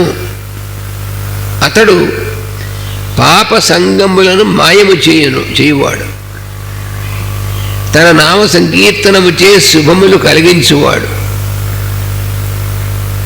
అంటే మేస్టర్ గారు చెప్తున్నారంటే, విష్ణువునకు నమస్కరించుట మున్నగునవి ఆత్మ సమర్పణముతో చేసినచో పై చెప్పిన అభివృద్ధి జీవులకు చక్కగా కలుగును.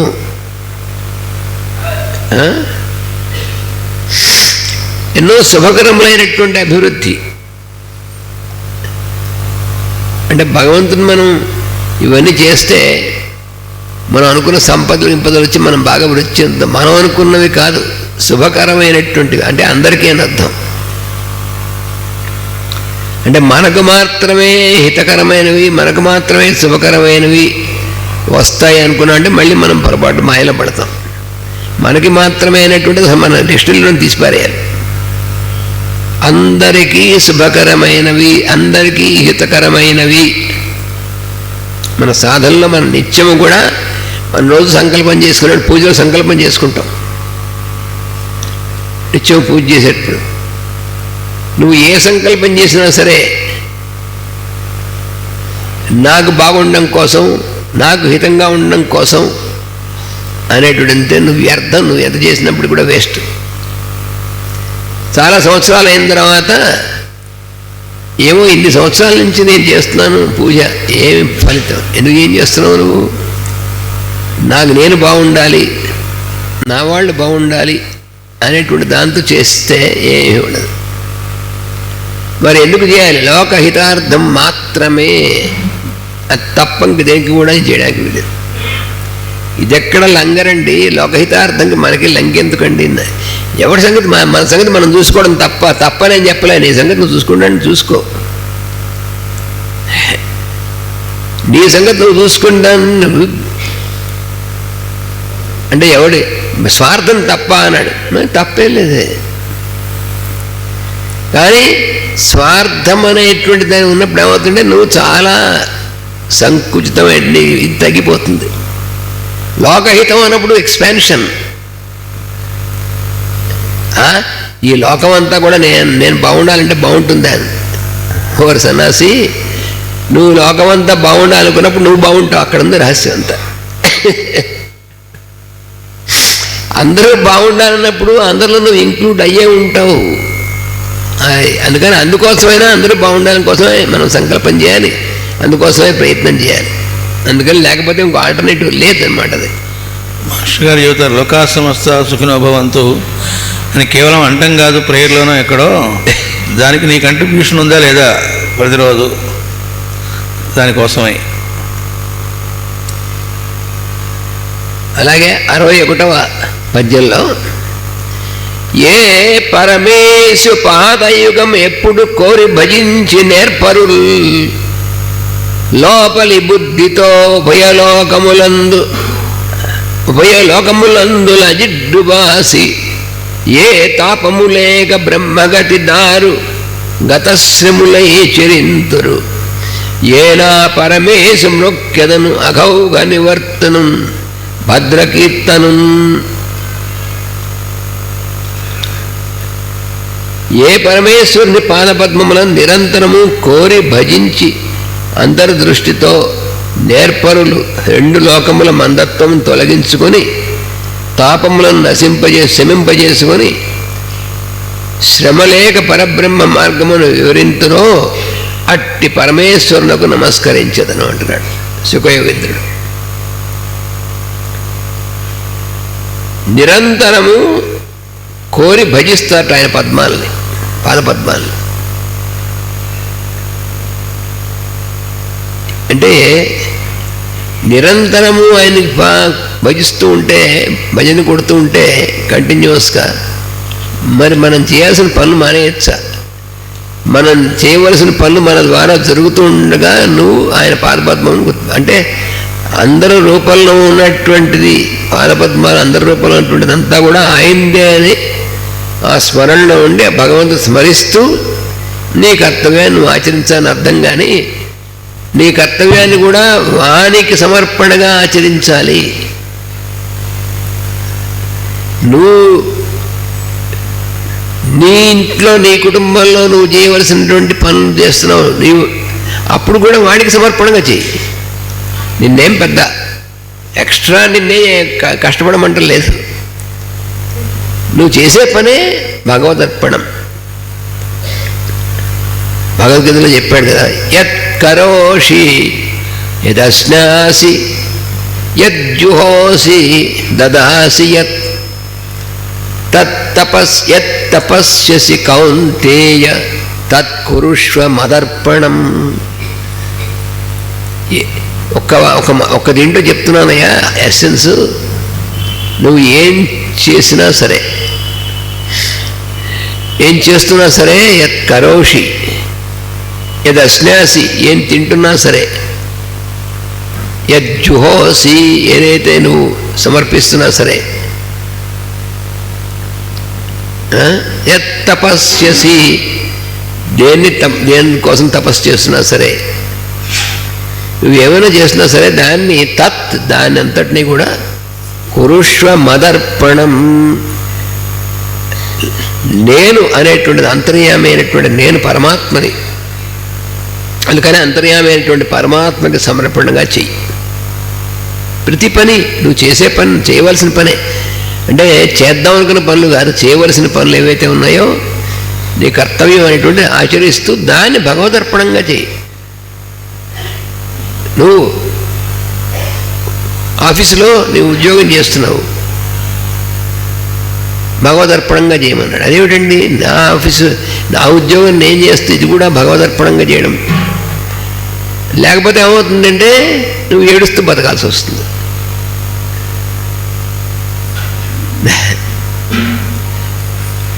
నువ్వు కుక్కలా ఉంటావా ఏనుగులా ఉంటావా అని ఒక భర్తృహరి అనేటువంటి ఒక కవి చెప్తాడు. భర్తృహరి ఏమన్నాడంటే కుక్కను ఏనుగు రెండు ఎగ్జాంపుల్స్ చెప్పాడు. ఒక యజమాని దగ్గర కుక్క కూడా యజమానికి చాకరీ చేస్తుంది, పనిచేసి పెడుతుంది. ఏనుగు కూడా ఓనర్కి వాడు పనిచేసి పెడుతుంది. అయితే ఆ రెండింటికి తేడా ఏమిటంటే కుక్క ఏం చేస్తుందంటే వాడి కాపలా కాస్తుంది, వాడికి ఇది చేస్తుంది, విశ్వాసంతో ఉంటుంది. కుక్క ఉన్న విశ్వాసం ఎవరికీ లేదండి, నిజమే. కుక్కకి విశ్వాసం కాస్త మనకంటే ఎక్కువే ఉంటుంది, అదంతా నిజమే. కానీ ఎప్పుడు ఏం చేస్తుందంటే కుక్క అంటే వాడు చెప్పాడు, వాడు యజమాని కాళ్ళ దగ్గర అటు ఇటు నేల మీద పొల్లుతూ ఉంటుంటారు. యజమాని చేస్తుంది, సేవ చేస్తుంది, కానీ వాడి పాదాల దగ్గర ఆ నేల మీద అటుపల్లి ఇటుపల్లి నాలుగు చాపి తోకట్లా ఇట్లా అని ఇవన్నీ చేస్తూ ఉంటుంది కుక్క.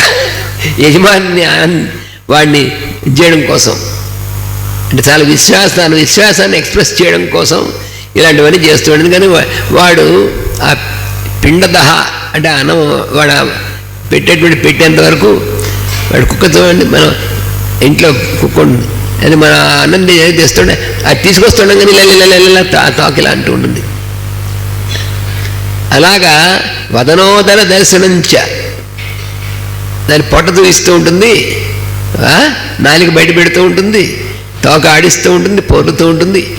ఇలాంటి వేషాలన్నీ వేస్తుంది కుక్క. దానికి ఆ పిండం వేస్తాడు అన్నాడు, దట్ పిండదహ అన్నాడు. అంటే వాడు పెడుతూ ఉంటాడు. ఏనుగు పక్కన ఏనుగు ఉందే, ఏనుగు కూడా వాడికి కావాల్సిన పని చేసి పెడుతుంది. పైగా ఏనుగు చేసినటువంటి పని కుక్క చేయలేదు, వీడు చేసుకోలేడు. ఎంత కష్టమైన పని అయినా సరే ఏనుగు చేయగలదు. చేసి అది కూడా యజమానిచ్చేటువంటి ఆహారం తీసుకొని తినండి. కానీ తేడా ఏమిటంటే కుక్కలాగా వీడి కాళ్ళ దగ్గర అటు ఇటు పడి చేసి నువ్వు ఎప్పుడు ఇస్తావు, వీడికంటే ఎత్తుగా ఉంటుంది ఏనుగు. గజపుంగవస్తు ధీరం విలోకయది చాటుసిటైన భుంక్తి అన్నాడు. గజపుంగవ ఏనుగునడే ధీరం విలోకయతి, చాలా టీవీగా నుంచుంటుంట. వాడు పని చేసి పెట్టి టీవీగా నుంచుంటుంది. వీడు కింద నుంచి ఆ గడ్డి అందిస్తూ ఉంటే ఆ గడ్డి తొండంతో అందుకొని తింటుంటే వీడు ఆ ఏనుగుని చాటు సెటైహి, ఆ ఏనుగును రాస్తూ రుద్దుతూ వీడు దాన్ని రాస్తూ రుద్దుతూ ఉంటాడు. కుక్క అయితే వీడి దగ్గర పాక రాస్తూ ఉంటుంది. కానీ చూసావా, అందుకని నువ్వు ఉద్యోగం చేసేప్పుడు కుక్కలా చేయొచ్చు, ఏనుగులా చేయొచ్చు అన్నాడు. నీ జీవితంలో నువ్వు ఎక్కడైతే చేస్తావో మనం మరి ఉద్యోగం చేస్తాం కదండి, మనం ఉద్యోగం చేస్తాం, అది పని చేస్తాం, ఏం చేసినా సరే నువ్వు కుక్కలా బతకచ్చు, అయితే ఏనుగులా బతకచ్చు, నీ ఇష్టం, చాయిస్ నీదే అన్నాడు అని వాడు చెప్పింది. 30వ తారీఖు ఎప్పుడు వస్తుంది, నా జీతం ఎప్పుడు వస్తుంది అని గుర్తుపెట్టుకుని నాకు ఎక్స్ట్రా ఏమొస్తుంది, అప్రైజల్ ఎప్పుడు వస్తుంది, ఇలా పనిచేసేటువంటి వాడు కుక్కలా చేస్తున్నట్టు. అలా అంటారు నన్ను, అలా చెప్పాడు ఎగ్జాంపుల్, అవునో కాదో నువ్వు చూసుకున్నాడు. ఇంకోటి ఉండవాడు ఏం పట్టించుకోడు, వాడు ఇచ్చిన పని వాడు చేసుకుంటూ వెళ్ళిపోతూ ఉంటాడు. వాడు లెక్క అవేం పెద్ద అలా ఆలోచించాడు. ఆటోమేటిక్గా వాడికి వచ్చేది వస్తుంది. ఎవరి కోసం ఇస్తాడు వాడు? పైగా భగవదర్పణంగా చేస్తాడు, ఇంకెవరినో సాటిస్ఫై చేయడానికి చేయడు. అందుకని భగవదర్పణంగా నువ్వు కనుక జీవించడం అనేటువంటిది ప్రాక్టీస్ చేస్తే నువ్వు అప్పుడు నీ జీవితం చాలా చక్కగా ఉంటుంది. నువ్వు చక్కగా అందరిలో ఉన్నటువంటి భగవంతుడు సేవించడం అవుతుంది. అందుకని మీన్ టైప్ ఆఫ్ లివింగ్ వద్దన్నాడు. నీచంతో అక్కర్లేదు జీవించడానికి, చక్కగా మామూలుగా జీవించవచ్చు. ఇలా చెప్పారు కదా, ప్రతి పని భగవదర్పణంగా అని. ఈకే గారు ఆయన డైరీలో రాసుకునేవాళ్ళట, ఈరోజు సివివి గారు ఫలానా చోటికి పంపించారు, ఈరోజు సివివి గారు ఈ ఉపన్యాసం చెప్పించారు, నేను చెబుతున్నానని ఎక్కడ రాసుకోలేదట. అంటే అది అర్పణ చెంది ఉండటం ప్రతి పనిలోనూ. అంటే అర్థం, ఎక్కడ తగ్గితే సివివి గారు అక్కడ ఇది చేయించారు, ఎక్కడ తనకి అనుకునేది లేదు, అది రావాలి అని.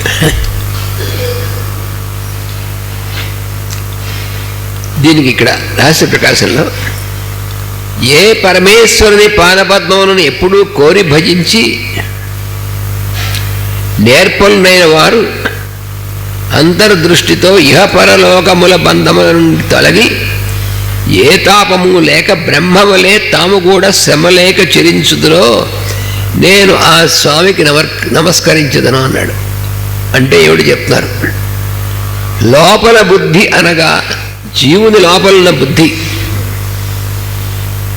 మనస్సును దాని వైపునకు సాధకుడు మరలింపవలను. మనం చాలాసార్లు మళ్ళీ అదే నువ్వు చెప్పుకోవాలండి అంటే అది తప్ప ఇంక మార్గం లేదు. కాబట్టి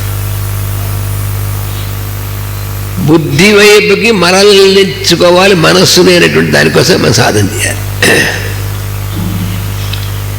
ఇంతకీ బుద్ధి అంటే ఏమిటి? యుక్త అయుక్త విచక్షణ జ్ఞానాన్ని బుద్ధి అంటారు. అంటే అర్థం ఏమిటి? ఏది చేయొచ్చు ఏది చేయకూడదు అని నిన్న తెలిపేటువంటిది మనలో భగవంతుడు ఇచ్చాడు మనకి, దాన్ని బుద్ధి అంటారు. ఏది చేయొచ్చు ఏది చేయకూడదు, ఏది ఎప్పుడు చేయొచ్చు ఏది ఎప్పుడు చేయకూడదు, ఏది మాట్లాడచ్చు ఏది మాట్లాడకూడదు, ఏది తినచ్చు ఏది తినకూడదు, అట్ ఎవ్రీ స్టెప్ దాన్ని యుక్త అంటే పనికొచ్చేదా, అయుక్త అంటే పనికిరానిదా, యుక్త అయుక్త విచక్షణ అనేటువంటిది చేసుకోగలిగినటువంటి జ్ఞానం ఏదైతే ఉందో మనలో దాని బుద్ధి అంటారు. ఇది ఎక్కడుంటుందంటే మనలో శరీరము ఇంద్రియములు మనస్సు అనేటువంటి లేయర్స్ వాటి పైన ఉంటుంది. మనలో భౌతికమైనటువంటి శరీరం, దాని పనిచేయించేటువంటిది ఇంద్రియములు. ఈ ఇంద్రియములు అన్నిటినీ కూడా ఏకోన్ముఖం చేసి అంటే ఆ ఇంద్రియాల ద్వారా పనిచేసేటువంటిది మనస్సు. దానికి పైన ఉంటుంది బుద్ధి. బుద్ధిక్ ప్లేన్ అంటారు. అది ఫిజికల్ ప్లేన్ కింద అన్నిటికంటేను. వైటల్ ప్లేన్, మూడోది మెంటల్ ప్లేన్, తర్వాత బుద్ధిక్ ప్లేన్. ఇది మాస్టర్ గారు చాలా వివరంగా ఇచ్చారు మనకి. ఆ బుద్ధిక్ ప్లేన్ వైపుకి వీటిని తిప్పాలి ఈ మనస్సుని. ఇంకా మనస్సుని ఎప్పుడు ఫోకస్ చేయాల్సింది అటకి. అంటే ఏమిటి అంటే ఎలాగా అండి అంటే నీకు నువ్వు బలాన్ని చేద్దాం అనిపించింది అనుకో, అప్పుడు ఏం చేయాలి? ముందు వెంటనే బుద్ధి వైపు తిప్పాలి. ఇది చేయొచ్చా చేయకూడదా?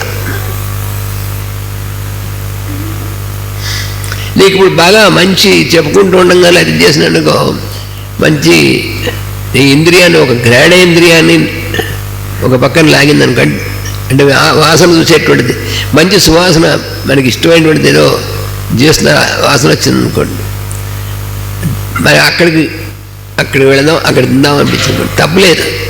కానీ ఎప్పుడు అనేటువంటిది బుద్ధిని అడగాలి. కాసేపు ఆగు ఉంటుంది బుద్ధి. నిత్య జీవితంలో ఎప్పుడు నీకు మనస్సుకి ఏ అభిప్రాయం వచ్చి ఏం చేద్దాం అనిపించి సంకల్పం వచ్చినా బుద్ధికి కనెక్ట్ చేసుకోవాలి. కరెక్ట్ బుద్ధి. ఎస్ ఆర్ నో బుద్ధి దగ్గర నుంచి వస్తే దాన్ని ఫాలో అయ్యావా నీకు ఇబ్బంది లేదు. అబ్బాయి తెలియక చేశానండి, తెలియక ఏం చేయం, తెలిసే చేస్తాం.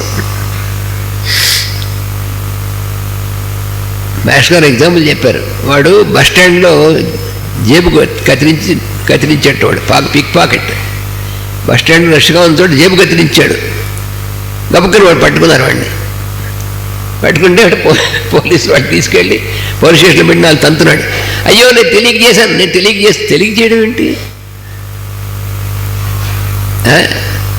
అంటే తెలియక చేయడం అంటే ఏమిటంటే వాడు నిజంగా వాడు తెలియక చేయడం అంటే ఎలా చేస్తాడంటే వాడు జేబు కనపడకుండా కత్తిరించేవాడు, ఎదురుగుండా తీసుకెళ్ళి జేబులోని తీసుకుంటాడు. అంటే అవతల వాడి జేబులోంచి ఎదురుగుండా వచ్చి తీసుకోవడం అంటే తెలియక చేయడం, అది తీసుకోకూడదని. వాడు తీసుకోకూడదని తెలుసు కాబట్టే వాడు తెలియకుండా కట్ చేస్తున్నాడు. అందుకని తెలియక చేశానంటాడు. మనం కూడా అంతే. అబ్బా కడుపు నొప్పి వచ్చింది, ఎందుకు వచ్చింది? నువ్వు తెలియక తిన్నాను. తెలియక తినడం ఏమిటి? అంత ముందు సంవత్సరం వచ్చిందిగా తింటే పడదని. ఎందుకు తిన్నావు మళ్ళీ నువ్వు అంటే ఈసారి పర్వాలేదు రుచిగా ఉండదు తినే అని మనసు చెప్తుంది, అందుకని తినేస్తాం. నీకు పనికొస్తుందా పనికిరాదా? నువ్వు తినచ్చా తినకూడదా? నువ్వు తాగచ్చా తాగకూడదా? అదే నువ్వు వెళ్ళే చోట కాదా? నువ్వు వినేటువంటి మాట వినచ్చా వినకూడదా? నువ్వు చూడొచ్చా చూడకూడదా? ఈ 5 ఇంద్రియాల యొక్క పనులని నువ్వు వెంటనే బుద్ధి వైపుకి పోయి, అంతేగాని మనసు చెప్పినట్టు చేసావంటే మాత్రం మనం మోసపోతాం. అందుకని మనసును బుద్ధి వైపు తిప్పాలి. అది మన బుద్ధి యోగం అంటే అది అర్థం. ఇది మాస్టర్ గారు ఒక సింపుల్ ఉదాహరణ ఇచ్చారు. ఇంట్లో భార్యాభర్త పిల్లలు ఉన్నారట. ఆ పిల్లలంటే ఇంద్రియములు అని అర్థం అంట, భార్య అంటే మనస్సు అని అర్థం అంట, భర్త అంటే బుద్ధి అంటే వాడు మంచివాడే పద్ధతిగా జీవించేవాడు. ఇదే ఉదాహరణ. ఆ ఇంట్లో ఆ భర్త మంచివాడు పద్ధతి కలిగినవాడు. అప్పుడు మనస్సు గనక అంటే భార్య భర్త మాట వింటే పిల్లలు కూడా వింటారట. మనస్సే వినట్లేదు అనుకోండి, భార్య వినట్లేదు అనుకోండి, పిల్లలు ఆవిడ కుమ్మక్క అవుతారట. అంటే మనస్సు ఇంద్రియాలు కుమ్మక్క అవుతాయిట. అప్పుడు ఎలా ఉంటుంది అనేటువంటిది మనం కొత్తగా చెప్పుకోకర్లే. అందుకని లోపలి బుద్ధి అనగా జీవుల లోపల ఉన్న బుద్ధి. మనసును దాని వైపునకు సాధకుడు మరలింపవలెను. అప్పుడే తానెవరో తెలియను. అది తన యొక్క నిజస్వరూపం అనేటువంటిది ఎప్పుడు తెలుస్తుందంటే మనసుని బుద్ధి వైపుకి ఫోకస్ చేసినప్పుడు తెలుస్తుంది. మనసుతో ఇంద్రియముల ద్వారా మన లోకమును చూచున్నంతసేపు తాను వేరుగా ఒక జీవుడినని, మిగిలిన వారు తనకన్నా వేరని తెలియను. చాలా అనలైజ్ చేసి చెప్తారు ఇక్కడ. మనసుతో ఇంద్రియముల ద్వారమున లోకమును చూచున్నంతసేపు తాను మిగతా వాళ్ళకంటే వేరు అయినటువంటి జీవుణ్ణని, మిగిలినటువంటి వారు తనకంటే వేరని, నేను వేరు వాళ్ళు వేరు అనేటువంటిది తెలుస్తుంది. మనసును బుద్ధి వైపునకు అంటే తనలోకి మరణించిన సో తాను మనస్సు కాదనియు తాను ఆ బుద్ధి అనియు తెలియను. మన అసలు స్వరూపం అదేని తెలుస్తుంది మనకు. మనస్సు ఇంద్రియములు శరీరము కూడా తన నుండి వెలుపలకు వెలుగుచున్న వెలుగులే అనియు వానికి వేరుగా అస్తిత్వం లేదనియు తెలియను. తాను బుద్ధిస్వరూపుడై తన్ను గూర్చి ఇంకనూ ధ్యానము చేసినచో బుద్ధి కూడా తాను కాదనియు తన వెలుగే అనియు తాను దాని లోపల ఉన్నాననియు భగవంతుడే తన రూపమున ఉండెననియు తెలియను. అంటే ఇవన్నీ ఇన్స్ట్రుమెంట్సే. భౌతిక శరీరం ఫిజికల్ బాడీ ఒక ఇన్స్ట్రుమెంట్, ఇంద్రియములు ఇన్స్ట్రుమెంట్స్ ఉపకరణం, మనస్సు ఇంకో ఇన్స్ట్రుమెంట్, బుద్ధి అది ఒక ఇన్స్ట్రుమెంట్. ఇందులో ఏది దేనికంటే ఎక్కువ అనేటువంటి దాన్ని అది కూడా భగవద్గీతలు ఇచ్చాడు. ఇంద్రియాణి పరాణ్యాహు,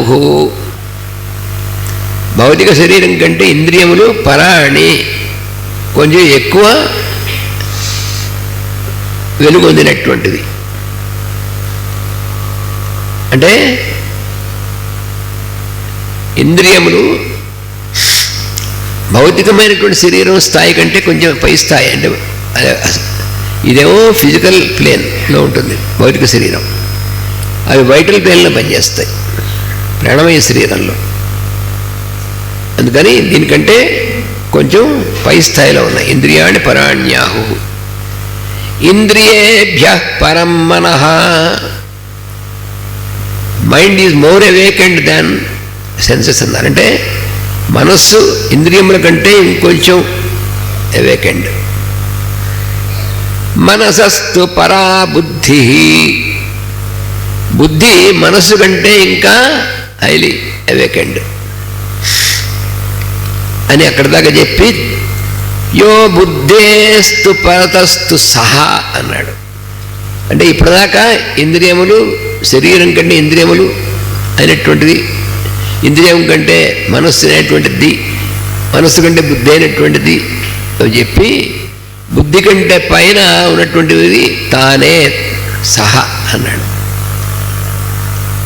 అంటే మాస్టర్ గారు ఇంకా అర్థం కావడానికి ఏం చెప్పారంటే, నాకు శరీరం ఉంది, నాకు ఇంద్రియాలు ఉన్నాయి, నాకు మనస్సు ఉంది, నాకు బుద్ధి ఉంది అని అక్కడ దాకా చెప్పచ్చు. నాకు ఆత్మ ఉంది కాదు, నేను ఆత్మను అని చెప్పాలన్నారు. I have a body, I have senses, I have mind, I have బుద్ధి అని అక్కడ చెప్పి I am a soul, I have a soul కాదు, నాకు ఆత్మ ఉంది కాదు, నేనే ఆత్మ. అక్కడ నేను అది దాని యొక్క ఇది చెప్పినటువంటిది. అందుకని మనస్సు ఇంద్రియములు శరీరము కూడా తన నుండి వెలుపలకు వెలుగుతున్న వెలుగులే అనియు వారికి వేరుగా అస్తిత్వం లేదనియు తెలియదు. తాను బుద్ధిస్వరూపుడై తన్ను గూర్చి ఇంకనూ ధ్యానం చేసిందో బుద్ధి కూడా తాను కాదనియు తాను వెలుగే అనియు తాను దాని లోపల ఉన్నాననియు భగవంతుడే తన రూపమును ఉండేననియు తెలియదు. అందరి యందును అన్ని వస్తువుల యందును లోపల ఇట్లే తన రూపముగా భగవంతుడు ఉన్న. అప్పుడు నెక్స్ట్ స్టెప్ అదనమాట. అంటే నేనెవరు అనేటువంటిది అది మనకి, నేననగా ఎవరు అనేటువంటిది అంటే నేను అనేటువంటిది భగవంతుడు మనలో ఉన్నటువంటిది. అది తెలిసిన తర్వాత అప్పుడు మన చుట్టూ ఉన్నటువంటి రూపాల్లో ఉంది కూడా ఆ నేనే అని ఆ జ్ఞానంలోకి వస్తుంది. లోపల ఇట్లే తన రూపముగా భగవంతుడున్నాడు, ఇట్లుండుట్లే ఆత్మ ఎందుందని తెలియదు. ఇదే ఇప్పుడు ఇక్కడ ఏంటంటే అందరి యందును అన్ని వస్తువుల యందును వితౌట్ ఎక్సెప్షన్ అందరి యందును అన్ని వస్తువుల యందును లోపల ఇట్లే తన రూపముగా భగవంతుడు ఉన్నాడు. తన రూపంగా ఉంటే అంటే అర్థం నేనుగా ఉన్నాడు భగవంతుడు. ఇట్లుండుటనే ఆత్మయందురు దీన్ని ఆత్మ అంటారు. అయాం అనేటువంటిది ఆత్మ. ఇది ఏ ఆత్మజ్ఞానము. ఇది ఆత్మజ్ఞానం అంటే. అంటే అందరి యందు అన్నింటి యందు నేనుగా ఉన్నటువంటిదే పరమాత్మ అని తెలియడమే ఆత్మజ్ఞానము. దీనివల్ల రెండు లోకముల బంధములు తొలగిపోవును. అదేమిటండి అంటే ఆత్మజ్ఞానము అంటే అన్నిటి యందు ఉన్నటువంటిది ఆ నేననేటువంటి పరమాత్మ అనేటువంటి వెలుగే అని ఎప్పుడైతే మనకు కన్ఫర్మ్డ్గా మనకి తెలుస్తుందో అటువంటి ఆత్మజ్ఞానం కలిగినప్పుడు రెండు లోకముల బంధాలు తొలగిపోతాయి. ఏమిటా బంధాలు? రెండు లోకములుగా ఇహలోకము పరలోకము. మరి ఈ పదాలు వాడుతూనే ఉండవు. ఇది కూడా ఇహలోకం ఇహం పరం, ఇహం పరం అండి అంటూ ఉంటుంది. ఏమిటి ఇహం పరం? ఏమిటి ఇహం? ఇహలోకం అంటే ఇక్కడ అని మనం చూస్తున్నామే, అది ఇక్కడ అని చెప్పి మనం లొకేట్ చేయగలిగినటువంటిదే అది ఇహలోకం అంటారు. దీనికి ఆధారంగా ఉన్నటువంటి దాన్ని పరలోకం అంటారు. మన ఇంద్రియములకు కనిపించినది వెంటనే వివరం ఇస్తున్నారు. మన ఇంద్రియములకు కనిపించినది, వినిపించినది, రంగు, రుచి, వాసన, స్పర్శం, జ్ఞానం అనువానికి అందునది, మనస్సులకు ఊహలకు తెలియనిది, గుణములతో కూడినది అయిన సమస్తమును ఇహలోకమనబడను. అంటే ఏది మనకి తెలియదనగా వీళ్ళన్నిటినీ కూడా ప్రతి ఒక్కటి కూడా మనం వివరించి ఇచ్చారు మాస్టర్. అది రహస్య ప్రకాశం అంటే. మనం వాడుతూ ఉంటాం ఆ పదం ఇహలోకం ఇహలోకం అని. ఇగో ఇది ఇహలోకం అంటే మనుష్యుల వస్తువుల పేర్లు, చుట్టరికములు, వినియోగములు, పనులు చేయుట, వాని వలన కలుగు ఫలితములు, వానిపై మనకు గల అభిప్రాయములు మున్నగునవన్నీ ఇహలోకములోనివే. మళ్ళీ మళ్ళీ చదువుకుంటే కానీ మనకి గుర్తుండదు, అర్థమవుతుంది కానీ గుర్తుండదు. ఎందుకంటే దాన్ని మనం అప్లై చేసుకోవాలి కదా, అప్లికేషన్ ఉపయోగించుకోవాలి, అప్పుడు కానీ గుర్తుండదు. మరి ఇవన్నీ కూడా వస్తువుల పేర్లు, మనుషుల పేర్లు, చుట్టరికాలు, పనులు చేయడం, వాటిని ఉపయోగించుకోవడం, వాటి వల్ల కలిగేటువంటి ఫలితాలు, వాటిపై మనకు కలిగేటువంటి అభిప్రాయాలు, అవి కూడాను ఇంప్రెషన్స్. మన చుట్టూ ఉన్నటువంటి వ్యక్తుల మీద మన అభిప్రాయాలు ఉంటాయి కదా, మన ఇంట్లో కానీ బయట కానీ ఎక్కడైనా సరే, అవి ఇవన్నీ కూడా కలిపి ఈ సమస్తము ఇహలోకం అనబడును. ఇది ఇహలోకం అంటే. ఇవన్నీ ఇహలోకంలోవే. అనగా మనస్సులకు ఇంద్రియములకు గోచరించినట్టు అంతయు ఇహలోకము. ఈ మొత్తము దేనిపై ఆధారపడి ఉన్నదో, ఏ సముద్రంపై అలలుగా కదలుచు మార్పు చెందుతున్నదో అట్టి మూల కారణమైన ఆత్మతత్వం పరలోకము. పరలోకం, ఈ పరలోకం అనేప్పటికీ కొంతమంది చనిపోయిన తర్వాత వెళ్ళేటువంటి లోకం అనుకుంటారు. ఎక్కడికి కాదు. ఇహం పరం అంటే ఏదో ఇక్కడ ఉన్నటువంటి ఇహలోకం, చనిపోయిన తర్వాత వెళ్ళేది పరలోకం. పరలోక వాసి అయ్యాడు, ఏమి అవ్వలే, ఎక్కడికి వెళ్ళాడు. అందుకని చాలా సింపుల్గా ఇచ్చారు ఇక్కడ. ఈ ముందు ఉన్నటువంటి అభిప్రాయాల దాకా ఉందంతా ఇహలోకము. ఈ మొత్తం దేని మీద ఆధారపడిందో, అది ఎలాగా సముద్రంపై అలల్లా కదలొచ్చు, మార్పులు చెందుతున్నదో. ఈ మార్పులు, ఇవన్నీ మార్పులు చెందడం అంటే ఎటువంటిది? పరమాత్మ యొక్క తత్వం ఏమో సముద్రం లాంటిది, దానిలో అలలు లాంటివి మిగిలిన మన అంతా కూడా. ఈ అలలు దానికంటే వేరా సముద్రం కంటే కాదు. సముద్రంలో ఉన్న నీళ్ళేగా అలలు. కానీ అలలుకి సముద్రానికి ఏమిటి తేడా ఉందంటే, సముద్రం ఆ నీళ్లు అలాగా ఉంటాయి. అలా వచ్చేప్పటికీ ఏమవుతుంది, ఇలా లేవడం, ఎగిసి పడడం, దాంట్లో ఫోర్సు ఇవన్నీ పనిచేస్తూ ఉంటాయి. దానిలోంచే వస్తుంది, పైకి ఇలా ఎగురుతుంది, బాగా లేస్తుంది, అలా వెళ్ళి తన్మని మళ్ళీ దాని పడుతుంది, మళ్ళీ చదువుతుంది, ఇటు నుంచి అటు, అటు నుంచి ఇటు కొట్టుకుంటుంది. ఇదంతా కూడా అల. కానీ ఈ అలలు ఇవన్నీ కూడా దేనివి? సముద్రం కంటే వేరైనవి కావు, కానీ సముద్రం కంటే వేరులాగా మనకి చేస్తుంటాయి. అలాంటివే మన ఇంతకుముందు చెప్పినటువంటి ఇహలోకం అంతా చెప్పారు కూడా, మొత్తం కలిపి ఇదంతా కూడా ఆ పరమాత్మ యందు కంటే వేరా అంటే ఎలాగంటే సముద్రం కంటే అలల్లాగా నిరంతరం అటు ఇటు మార్పులు చెందుతూ ఉండేటువంటిది అని అంత మనకి క్లియర్ కట్గా ఇచ్చినటువంటి చూడండి. అది ఏ సముద్రంపై అలలుగా కదల్చో మార్పు చెందుతున్నదో అట్టి మూల కారణమైన ఆత్మతత్వము పరలోకము. ఈ రెండు లోకములపై జీవులక్కల దృష్టి యందు లోపములుండును. ఈ ఇహలోకం పరలోకం అనేటువంటి వాటి యందు ఉన్నటువంటి దృష్టి యందు లోపం ఉంటుంది. ఏ యంత్రములను వినియోగించుకున్న చేతగానప్పుడు లోపములు పుట్టును. లోపాలు ఎందుకు పుడతాయంటే మన యంత్రం కదా, మన శరీరం ఒక యంత్రం. మన శరీరం మొత్తం ఇవన్నీ కలిపి ఒక పెద్ద మహాయంత్రం. దాన్ని ఎలా ఆపరేట్ చేయాలో తెలియకపోతే ఏమవుతుంది, పొరపాటు చేస్తావా, లోపాలు వస్తాయి. మన శరీరం కూడా ఇంద్రియములు మనస్సు మున్నగు శక్తులను ప్రదర్శించు చక్కని యంత్రము. ఇవన్నీ శక్తులు. మరి చాలా శక్తులు రావాలి అంటే శక్తులు మనకి ఇచ్చే ఉన్నాయి. 5 ఇంద్రియాలు పనిచేస్తున్న శక్తి కాదు, ఇంద్రియములు పనిచేసేటువంటిది ఇంద్రియం లాంటి శక్తులు. మనస్సు బ్రహ్మాండమైన శక్తి. ఇవి కాకుండా ఇంత భగవంతుడు ఇస్తే ఇంకేదో శక్తి కావాలండి మనకి. వీటిని ఉపయోగించుకోవడం చేత కాకపోతే దాన్ని వినియోగించుకోవడం తెలిసిన అనుభవజ్ఞుల దగ్గర క్రమశిక్షణం పొందవలను. అంటే ముందు మనం ఒక కొత్త యంత్రం చూసామంటే కొనుక్కొచ్చుకున్నాం ఇంటికి, దాన్ని ఎలా వాడాలో ఏమిటో డైరెక్షన్స్ మనం ముందు తెలుసుకోవాలి. అది బాగా తెలిసినటువంటి వాటి దగ్గర నుంచి క్రమశిక్షణ ఒక ట్రైనింగ్ పొందాలి. అలాగే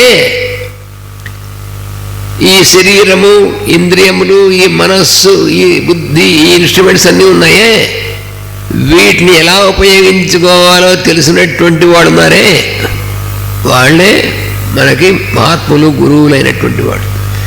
వాళ్ళ దగ్గర దీన్ని ఎలా ఉపయోగించుకోవాలో ట్రైనింగ్ కావాలి. అది మనం చేయవలసింది. దాన్ని వినియోగించుకోవడం తెలిసిన అనుభవజ్ఞులు ఉన్నారే, వాళ్ళ దగ్గర క్రమశిక్షణ పొందవలెను. మనం అటు పొందుటలేదు కనుక లోపములు ఉండ తప్పదు. ఇంకోటి దగ్గర నేర్చుకోవాల్సిందే. నా శరీరం గురించి, నా మనస్సు గురించి ఇంకోటి దగ్గరికి నేర్చుకోవాలంటే అక్కడ వెళ్ళదు. అంటే లోపాలు లేకుండా ఉండాలనుకుంటే ఇవన్నీ చేసుకోవాలి. లోపం ఉన్నా నా ఇష్టం, నా ముక్కు. కానీ నీ యంత్రాన్ని నువ్వు చెడగొట్టుకుంటా అంటే ఎవడొద్దంటాడు? వీటన్నిటిని కూడా మిస్యూజ్ చేసి వాటిని చెడగొట్టుకునేటువంటి చేస్తాం. తర్వాత లబోదిపం అంటూ ఉంటాం. ఇది లేకుండా ఉండాలంటే నేను జాగ్రత్తగా ఎలా వాడుకోవాలో ట్రైనింగ్ అవ్వాలి నాయన, అంతకంటే ఏం లేదన్నారు. అది ఇక్కడ చెప్తున్నటువంటిది వాసుదేవ.